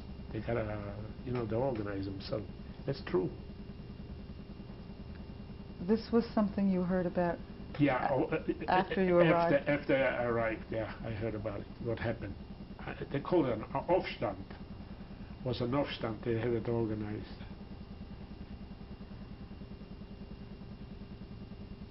How were you aware of the crematoria? Oh. I passed by, and they already knew it. There was a lot of people. We came in over there to Auschwitz, and you saw everybody walking around, but you couldn't go out. What did you see? I saw people talking, looking to eat something, to escape, I don't know where. All different nationalities over there. And we saw the red curtains over there. I thought when they picked me up at that time, we going over there. I already knew it.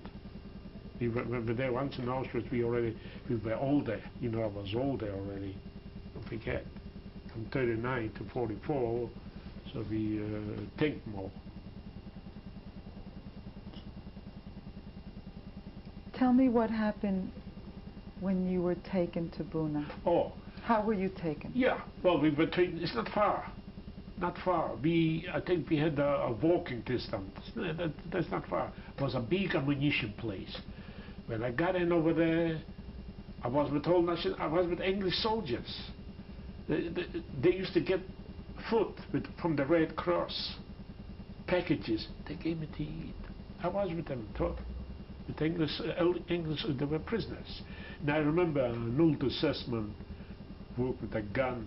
He hardly could walk because they didn't have no more people. The youngest, the German. They took the soldiers to the barrack. the soldiers were going good. They were walking nice. That old man was hardly going. So we worked over there. But we worked, there was almost the end. Every day we had bombing. The Englishmen, the American, the Russian, they were... Somehow, a lot of them got killed. Somehow, I remember one time, I was laying on the floor outside, and I saw it's dark. They were bombing, and it's dark. And I didn't get hit. Every day they were bombing. The Americans at night, the Russians in the daytime, the Englishmen in the middle of the day. Oh boy, we liked it. I was going to just ask you, what Oh, were yes, people saying to each other? We liked that. We loved that bombing. Or we knew, and same thing we felt about. I felt when the Russians were coming, that something is going on. But they didn't leave us alone. Instead of saying, "Hey, stay here," a lot of them hide themselves and they stayed there. A lot of them did. How were you able to communicate with the English soldiers or the others? Don't ask. I came over here in the United States and I didn't speak any English. We talked. There were no Jews. They're not Jews. I've been talking about the Jewish Englishmen, prisoners of war. They were not Jewish. Oh, they were captured in Africa. I remember he told me in Africa. What was it? An English colony. I forgot the name. I asked him, "Where do you come from?" Yeah, because they were captured in Africa. There was an English colony. Yeah. What kind of work were you doing there? In Buna, what did I do? I worked with the Englishmen. We were in a shop. We make some screw, we clean, just work, you know. I didn't know that we didn't overwork, so we just been there. They would have been better off to release us than keeping us. Do you know the dates of the time you were at Buna? Buna, no, 1944. Oh, that was. Oh, wait a minute. They liquidated me in Buna too. They shipped me from Buna to Buchenwald. I didn't tell you that, did I? Oh, all right, I was shipped to Buchenwald. I don't remember when. It was almost the end of the war, to Buchenwald. No, in Buchenwald I wasn't long. Oh, Buchenwald was too crowded. Tell me how you were shipped, how the liquidation happened. That was by train. But we couldn't go because we had to stop. I remember the Americans and the Englishmen, the Russians, they bombed the stations. You know, the lines where the train goes. So it took us 8 days to come into Buchenwald. How? Because by train. We fixed the run, then they bombed again. When I was in Buchenwald, we were long. Oh, that was terrible over there. They picked me up. I don't know why they picked me up. They picked me up and they shipped me in a train. This was already in Germany, deep in Germany. They shipped me on a train. A lot of people. Then all of a sudden we were on a train, closed. Boom, boom. They were shooting the Englishmen or the Americans. I got hit. I got hit here from the nose. Here I had a sharp nail and came out here. I don't know where the ship was, but we were traveling. So when they were bombing, then the trains couldn't walk. We ran out on the streets. I'll never forget. There was a German woman, a German old man came over. At that time, a lot of them were without legs. They came over to give us something to eat. They gave us food. In that time, I was hit. I didn't get no help from a doctor, from anybody. Who knows? Who cares? So finally, they picked us up after a day or I don't know, two. I know it's soon. They shipped us to Dora. Excuse me, before we move on to Dora. Buna was liquidated. You told me you were on a train. From Buna, yeah. Yes. And the train ride lasted how long? A long time. To Buchenwald. Tell me about this train ride. Well, we were laying like cows. They brought in some bread to us and water, the SS, the black uniforms. It took us a long time to go to Buchenwald. I arrived in Buchenwald. And I don't know how I lived through, but I did. Tried. How many people would you say lot. were in your train, on My this train?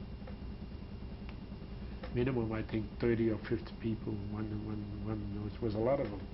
What was your physical condition like when you arrived in Buchenwald? At that time, I don't remember. I honestly, I don't remember. I don't know. I don't know. And I was alive. I don't know. And how long would you say you were in Buchenwald? Not long. Was it a matter of weeks or months? I don't remember, not long, because I know they picked us up in a train and they shipped us. I didn't even know where we're going. We didn't know where we're going. What was Buchenwald like at that time? Oh, a real camp over there. I don't know, maybe it was crematoriums too, but I wasn't there long. But the conditions were bad. We got one piece of bread a day, and we had this barracks with going in, going to sleep. It was terrible. Was there any work there? No, I didn't work. They didn't give us no work. No. What did you do? Nothing. No working. Sit in the camp, walking around. Buchenwald I didn't work. Buna I've worked. Ostrovitz I've worked. Pudzin I've worked. Majdanek I've worked.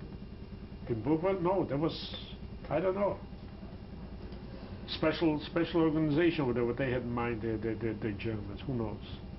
What were people talking about? What are we talking about? We're talking about it. Today's is Monday, tomorrow's Tuesday. Do you have something to eat? Do you have anything bread? Do you have anything to drink? That's what we're talking about it. What could we talk about it? We couldn't organize nothing. We didn't have any organizations. At Buchenwald, were you still hearing the bombing? No. It was something over there. They planned it, I guess. I don't know. No. We didn't hear anything. No. Was there talk about the ending of the war? Yes, we talked about it. Like I talked about it. We heard. I was in Buna, where the Americans, the Englishmen bombed. I was laying on the floor. They bombed. We saw it. I got lucky. I didn't get hit. And then they left. I only got hit from Buchenwald. We were talking about the war everywhere before. We heard shooting in Ostrovitz, in Budzin. Tell me about how you were taken from Buchenwald. By train. They pulled us out from that barrack. We had barracks. They pulled us out just like dogs or like cats or whatever you want to call them. Go. They went, shipped us up on the train, and the train took us. We were driving. What kind of train was this? Train, just like cows, open on top. Open trains, yeah. Not the roof. The roof was open, but the ground was closed. Do you know what time of year this was? Year? This was... Oh, that was already the end. That was 1944. I would say... Excuse me, what? Oh, wait a minute. Oh, I was cold at that time. I was wearing the pyjama. I remember we were staying in the morning. We were shaking like hell. It was already winter. The bottom 44. Yeah. Yes. And when you left Buchenwald? Yeah. When was that? Like I say, 1944, by the end of the year. By the end of the year, we went to... Oh, you mean from Buchenwald? Yeah. In winter. You were on the train going to Dora. Well, when I got hit, when they hit us with the bombs, we went to Dora. I didn't know it's Dora, but we got in over there. We found out the name is Dora. another terrible, terrible concentration camp. You saw all different nationalities. I was hit. Over there, they put me in the barrack. It came in a doctor. Who knows whether he was a doctor? He cleaned me off. He did some work on that. And I wasn't far away in the barracks. I saw they were carrying dead people, naked. They shipped them in an oven. I saw it in my own eyes.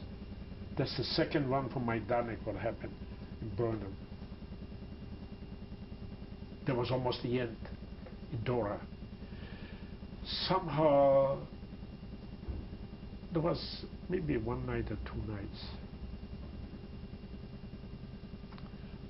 One night I remember they came in at night and they picked up people to kill, to ship them away. But I remember they passed by me, they didn't take me. I don't know, that's what happened. How did you know they were taking them to kill? Yeah, I saw it. They were looking at me too. I got lucky. In Dora. There was already deep Germany. How long were you there? In Dora? Oh, that was the end already. I think I was there quite a while. It was the end of the year, 44, you know, April 15, they liberate. I was still, I don't know, January, something to beginning 45, and then I think all the Americans, all the Englishmen starting already closing up. We'll come to the end of this tape now and begin again on the next tape. You were telling me about Dora. You were injured in a barrack. Tell me what happened. Well, I was treating over there, so cold, the way I see it now. I thought it's a doctor. Maybe he was, maybe he's not. He did treat me, he cleaned me, he took out the rope, he did see it. He treated me over there. And then every night they came in, there was a lot of sick people. A lot of sick people. They pulled them out and they shipped them away, who knows where. Well, I know where, to death, but they didn't have no use for them at all. It was the end. I was lucky, I don't know. I was young, and God watched me. What happened next? Then all of a sudden one day, arouse, we go out. And there was a lot of coppers over there, German coppers too. They were in prison too. And we walked. I think it was already the end.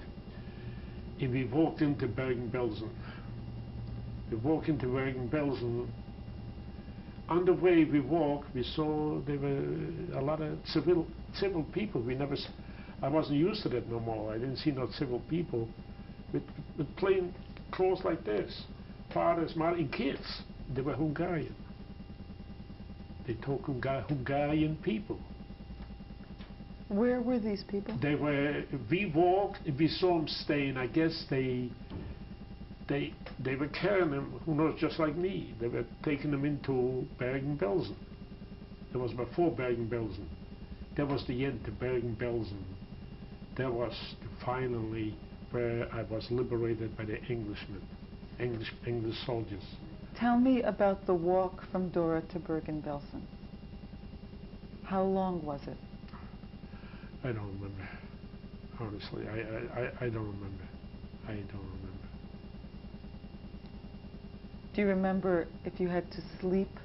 Sleep? Who slept? Who ate? I don't know. We were on horses. Who knows? I don't remember. I cannot tell you. I just slept in the bed. No way. I slept in the house. No way. They were carrying us. A lot of SS knew the troubles already, but maybe a lot of them escaped too. But they didn't leave us alone.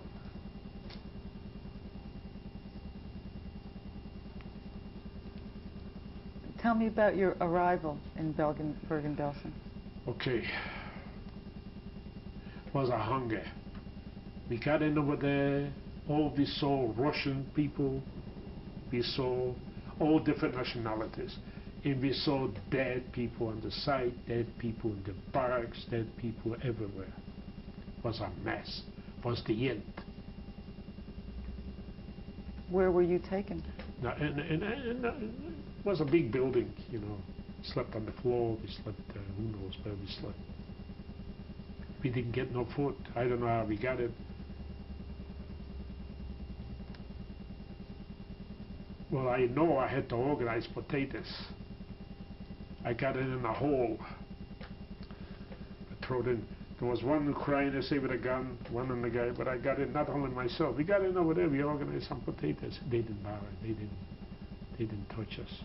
They knew it's the end, it's getting the end.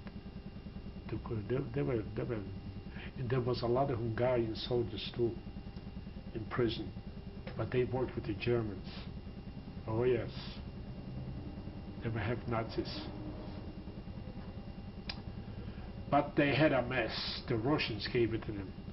When we were freed by the Englishmen, when they came in, oh boy, what I saw. At that time, it bothers me now, remembering the way they cut off the hands, from the SS, they cut the eyes off, the Russians. Oh boy, they were tough to them. In that time, it didn't bother me. I saw walking around with blood, with the cut away, with the take away. They were all nobody, the SS, in the Ukraine too. Now it bothers me now more now the way they looked before. That time I didn't care. Well, I was sick. I remember I got into an English soldier. They were sleeping outside. They had the parks. Nice. They were making food. I said, sit down. They gave us food, but I started eating good. I was sick. The stomach couldn't take it. Do you remember when you knew you were liberated? Yes. Tell me about that. I saw it.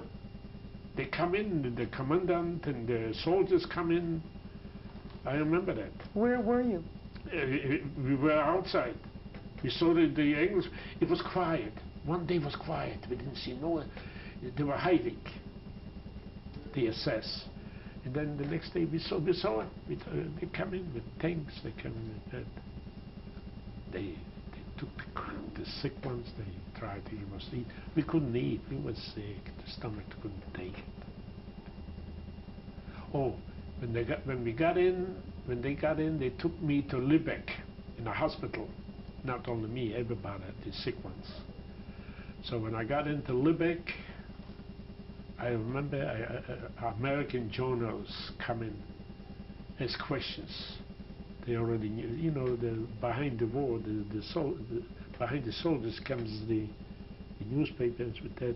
He came in and asked what kind of nationality, where I was born, and who I have. I remember they asked who I have, whether I have relatives in the United States. I said, yes, I have. I have 3 uncles with a sister, but I don't know where. I know they're in New York. I don't know. I don't have the address. They took my name. Oh, they did. What language did you speak to him in? What did I speak? I don't remember. Maybe I speak Deutsch, German, or Polish. I couldn't speak English.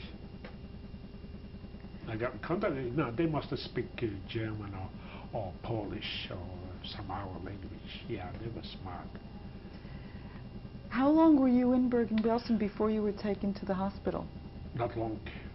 I wasn't long because they come in, the Englishmen, they tried to organize, get the healthy ones. You know, they had a lot of work to do, sick ones. Oh, I remember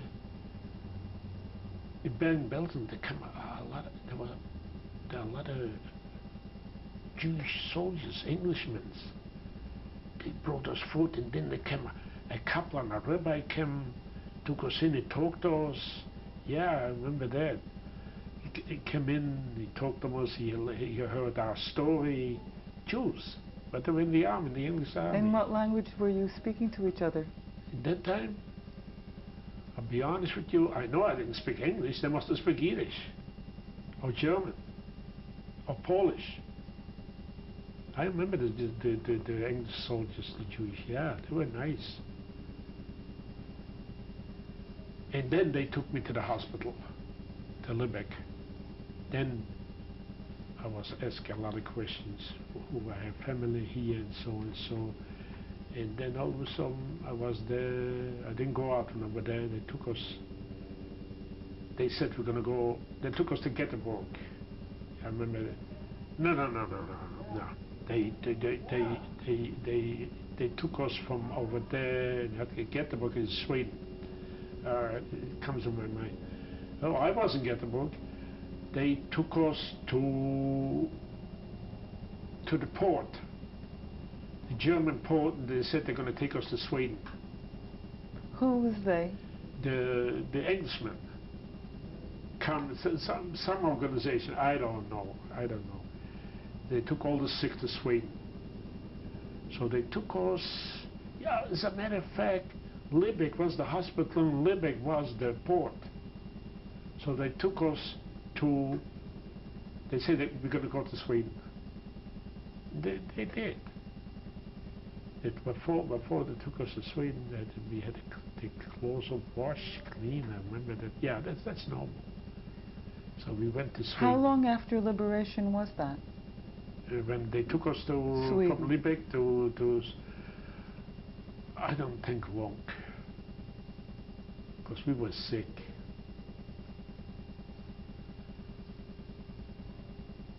Be honest with you, in that time, when they make the X-ray, I had a touch on my lungs. On my right lung, I had a touch. Something they didn't like it, so they took all the sick people to Sweden. We arrived in Sweden with the boat to Malmö. Okay, wait, let me get that. To Malmö, they took us, from Malmö, they took us to Gotland. Gotland was an island in Sweden. And that was a hospital. That's where they put in all the sick people in the hospital. Over there was a long time. I was a long time till I was sick. They took care of me. In that time, came in a Jewish man from Sweden. He to ask about the relatives where and where. And somehow, I got $50 from the United States from my uncle here. He already found out, and the other one found out that I live here. I guess the Jewish from Lübeck. They want to find out whether we have relatives in the United States. So I already was, oh boy. And I got $50 almost every 2 weeks, every month I got. But I shared with a lot of guys over there. And over there was a long time. I was over there, oh yeah, I was a long time, to 46 in Gotland. And then when I got better, we got taken care of good over there. When I got better, they sent us in a reconvalescent camp. There was Strattenbo, Sweden, from Gotland, Sweden. And over there we came in, we saw already our people. A lot of them, they were already walking around, we got good food, taken care by the UNRWA, they called it UNRWA. And I was in contact already with my uncles, and they wanted to take me over right away. Somehow they closed the Polish quarter, and they couldn't take me over. I had to wait 5 years. From 1945, when did I arrive? 51, yeah. I had to wait 5 years over there in Sweden. They closed up. So I was in Strattenbo. In Strattenbo, I met my wife. She's still from Poland, Anita. Her name was Hannah. I met her over there in Strattenbo. What's her full name? Your wife's full name? Hannah. Anita. And she was Anita when she came over here. Hanka, Polish. And her last name? Szczupak. At this time, did you know what had happened to your family? Yeah. I tried to contact everywhere, asking, I told them where I was born, but is anything left? No, nothing at all. How did you find that out? To the UNRWA. There's nothing left in Poland, and no families. See, my family here was trying to find out too, whether anybody left over there in Poland. No way. I knew it. Do you know now how they perished? Oh yeah. They picked them up, they put them on the train, they shipped them in the gas chamber. They were no use to work. I was useful. Do you know where? Huh? No, I wouldn't know it. Could be Lublin, from Krasik or whatever, that station. Could be Lublin. That was the closest crematorium. Oh, that time they were strong, the Germans. So they could do nobody. Was your brother with the rest of your family? Yeah, he was older, but he wasn't a well guy. Wasn't well. Tell me about meeting your wife. Oh, I met her in Strattonborg. Somehow I met her in Strattonborg, and we got acquainted. I told her I have family in the United States. I might come over here, and then she found out she has a brother. A brother lived through. He was in Switzerland after the war. He was still in the camp. He was in Switzerland. Now oh yeah, okay. He was in Switzerland. Somehow he was looking for the family. The brother, he's alive. He's in Florida. He found out his sister's alive, and then he had an uncle in the United States, in New York. And he was younger. What is his name? Mark Stupak. So he came before he went to. Okay, let me get that. We were Strattonborg, and we got acquainted, and somehow we went to Westeros.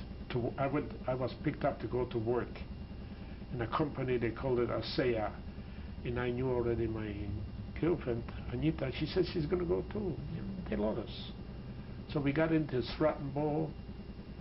She worked in the ASEA separate, and I worked in the ASEA separate. I make screw, automatic, And we had, the ASEA had barracks, not barrack, houses, nice.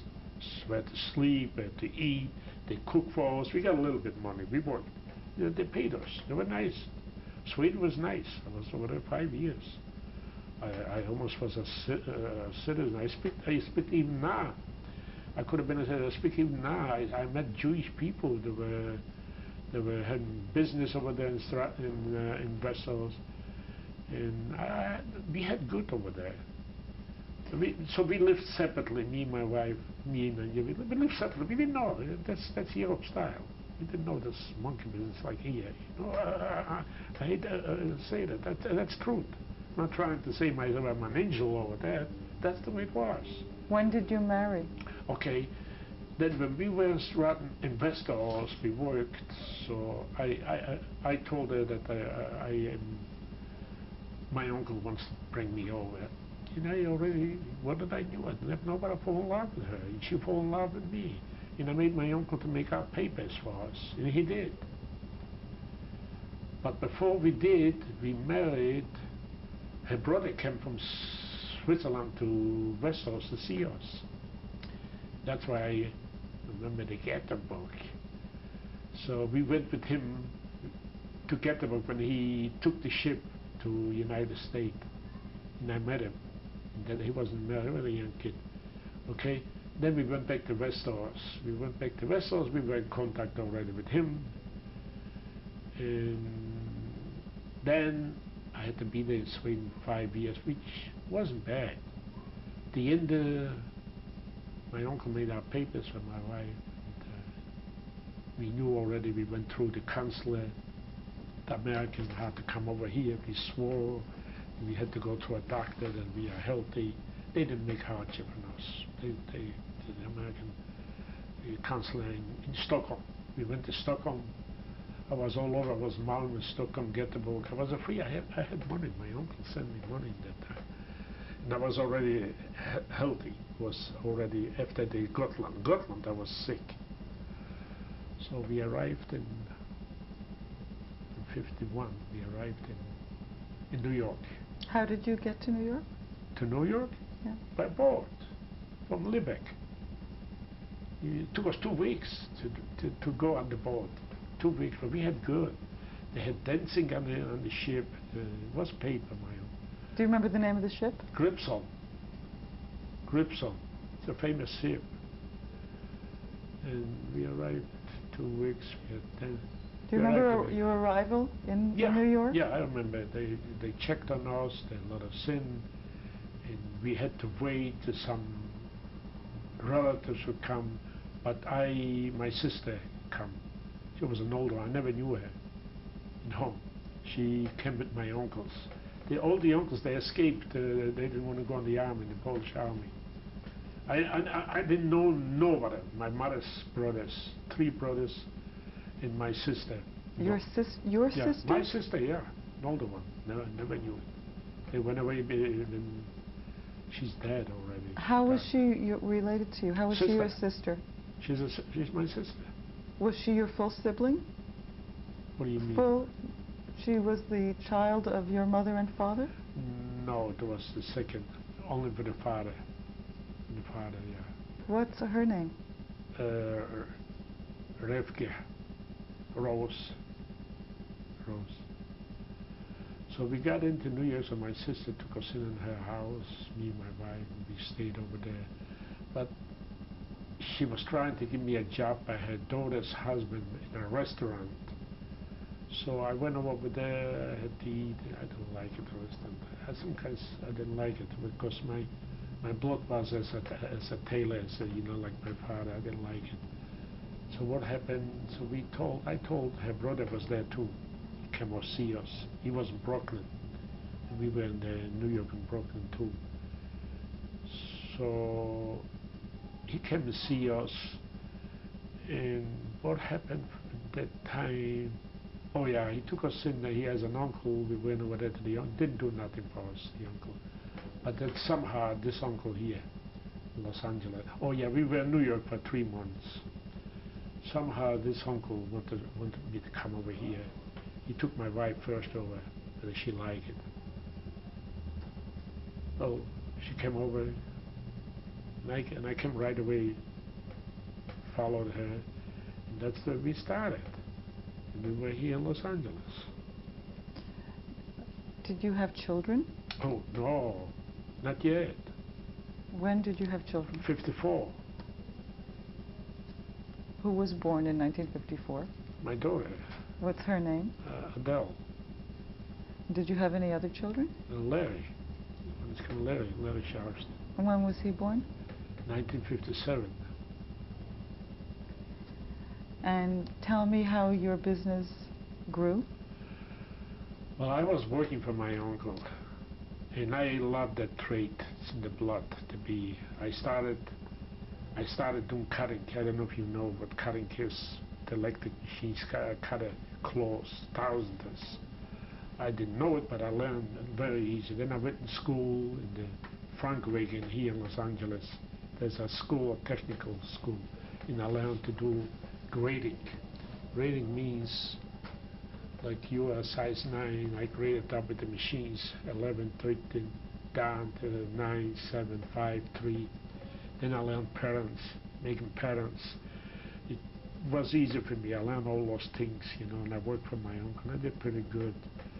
And then I was a head cutter. A head cutter means I was supervising already the whole shop. I was a mechanic all the way around, from A to Z, from sewing to make patterns, designing. Was nothing to me.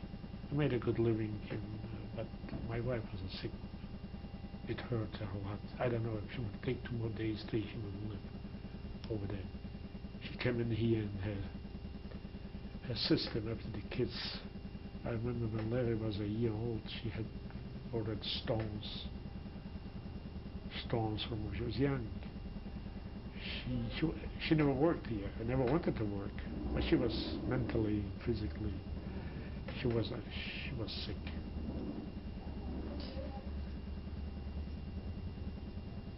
Tell me about your family today. Do you have grandchildren? Yeah, my daughter has 2 girls, one 14, one 18. What are their names? Susan and Julie. And your son? My son has Edward and Abriel, my wife's name.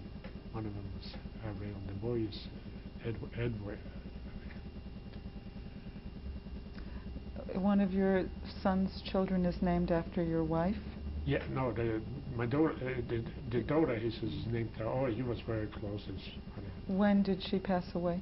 My wife, 89, November. And tell me something about your life today. Are you retired? Well, yeah, after my wife passed away, which it's easy to blame her. She didn't know how. She was a baby. She didn't know how to take care of herself. She was spoiled by me. She had everything what she wanted. She had a house. She had a car. She had money. She didn't know how to take care of herself. Instead of being sick and coming out and saying the truth, like she had sugar, she was hiding. She says the stomach don't see, and that got all over her body. That caused her sickness. And I couldn't handle it. She didn't listen. I wish she would listen. Today, how do you practice your religion? How do I practice? I was raised in Orthodox, and I got back. I'm a good Jew.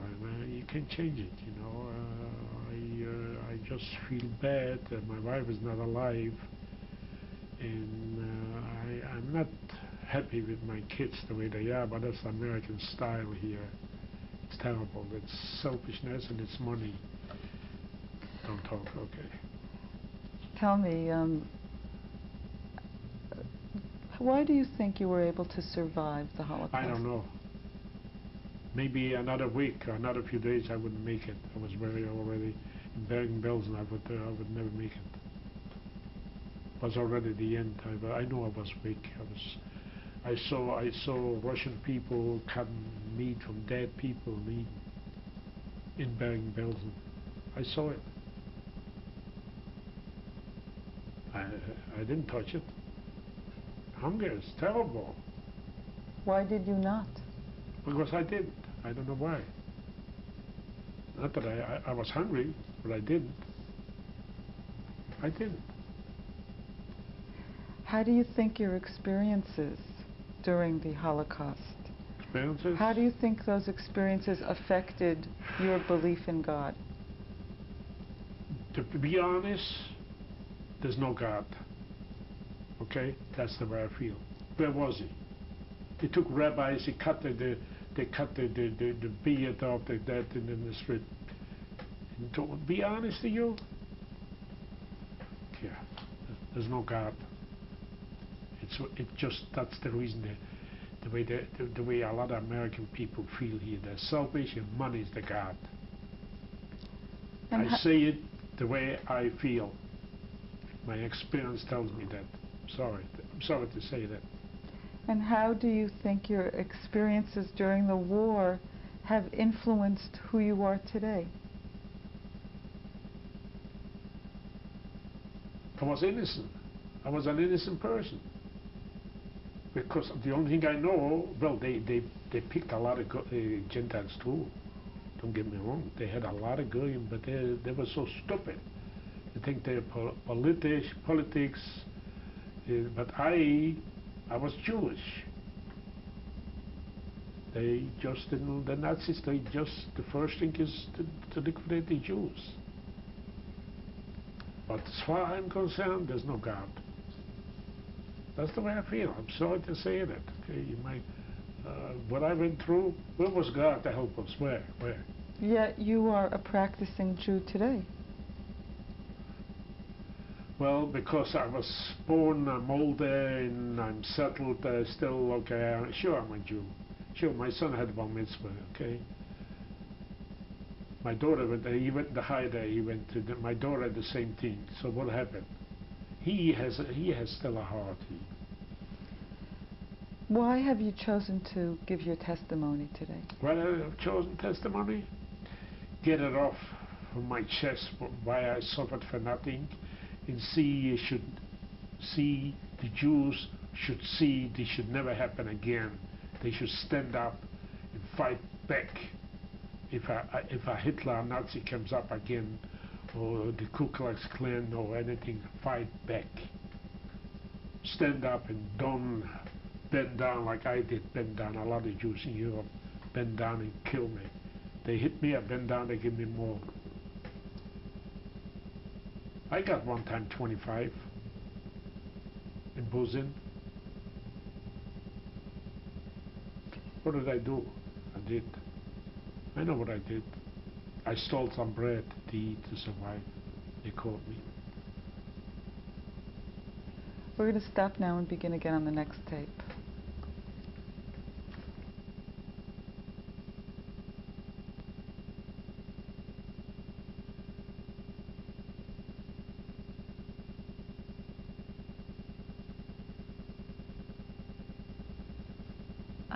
I would like to ask you about your feelings about yourself as a Jew today.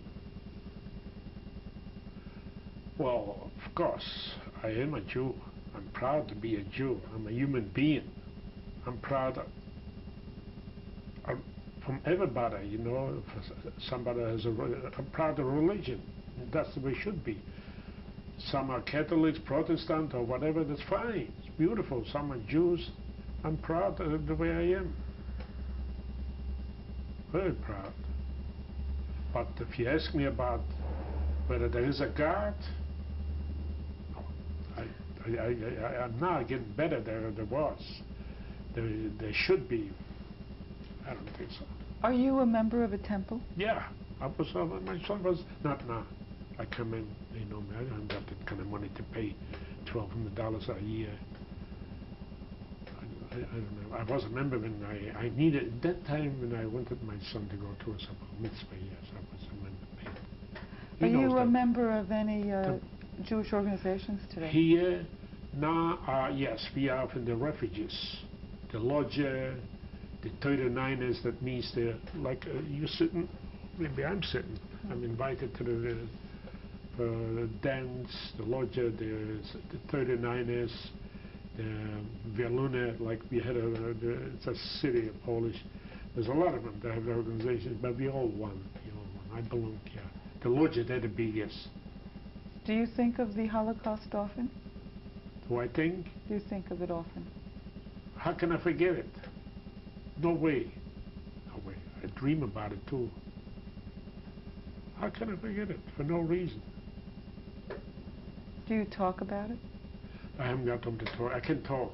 I would love to talk to my son and to my daughter that if she listened to me. Is there anything that I haven't asked you or that you haven't said that you would like to say now? Well, about your experiences? My experience is this. It's a different world here. Since I lost my wife, I am depressed. I miss her. They're not like her no more. And I like to see my daughter call me almost every day. And the two little girls, to be close. Just this is my sickness. I was in Europe. I was a little boy. I was helping my father. And this is very bad, very strange here. Busy, busy, busy, busy. If I would have my father, I wouldn't say I'm busy. To see, no way. That's the way we were raised. Is there any message that you'd like to leave on this tape today? And the message? As a human being, I just warn the Jewish people here, if anything comes up again, anybody is starting to be anti-Semit, stand up right away and fight back. No excuses. No, fight back, then let it not happen again. And number two, I like the feminists to be together. Thank you very much. Well, I set my peace of mind. Thank you. I went through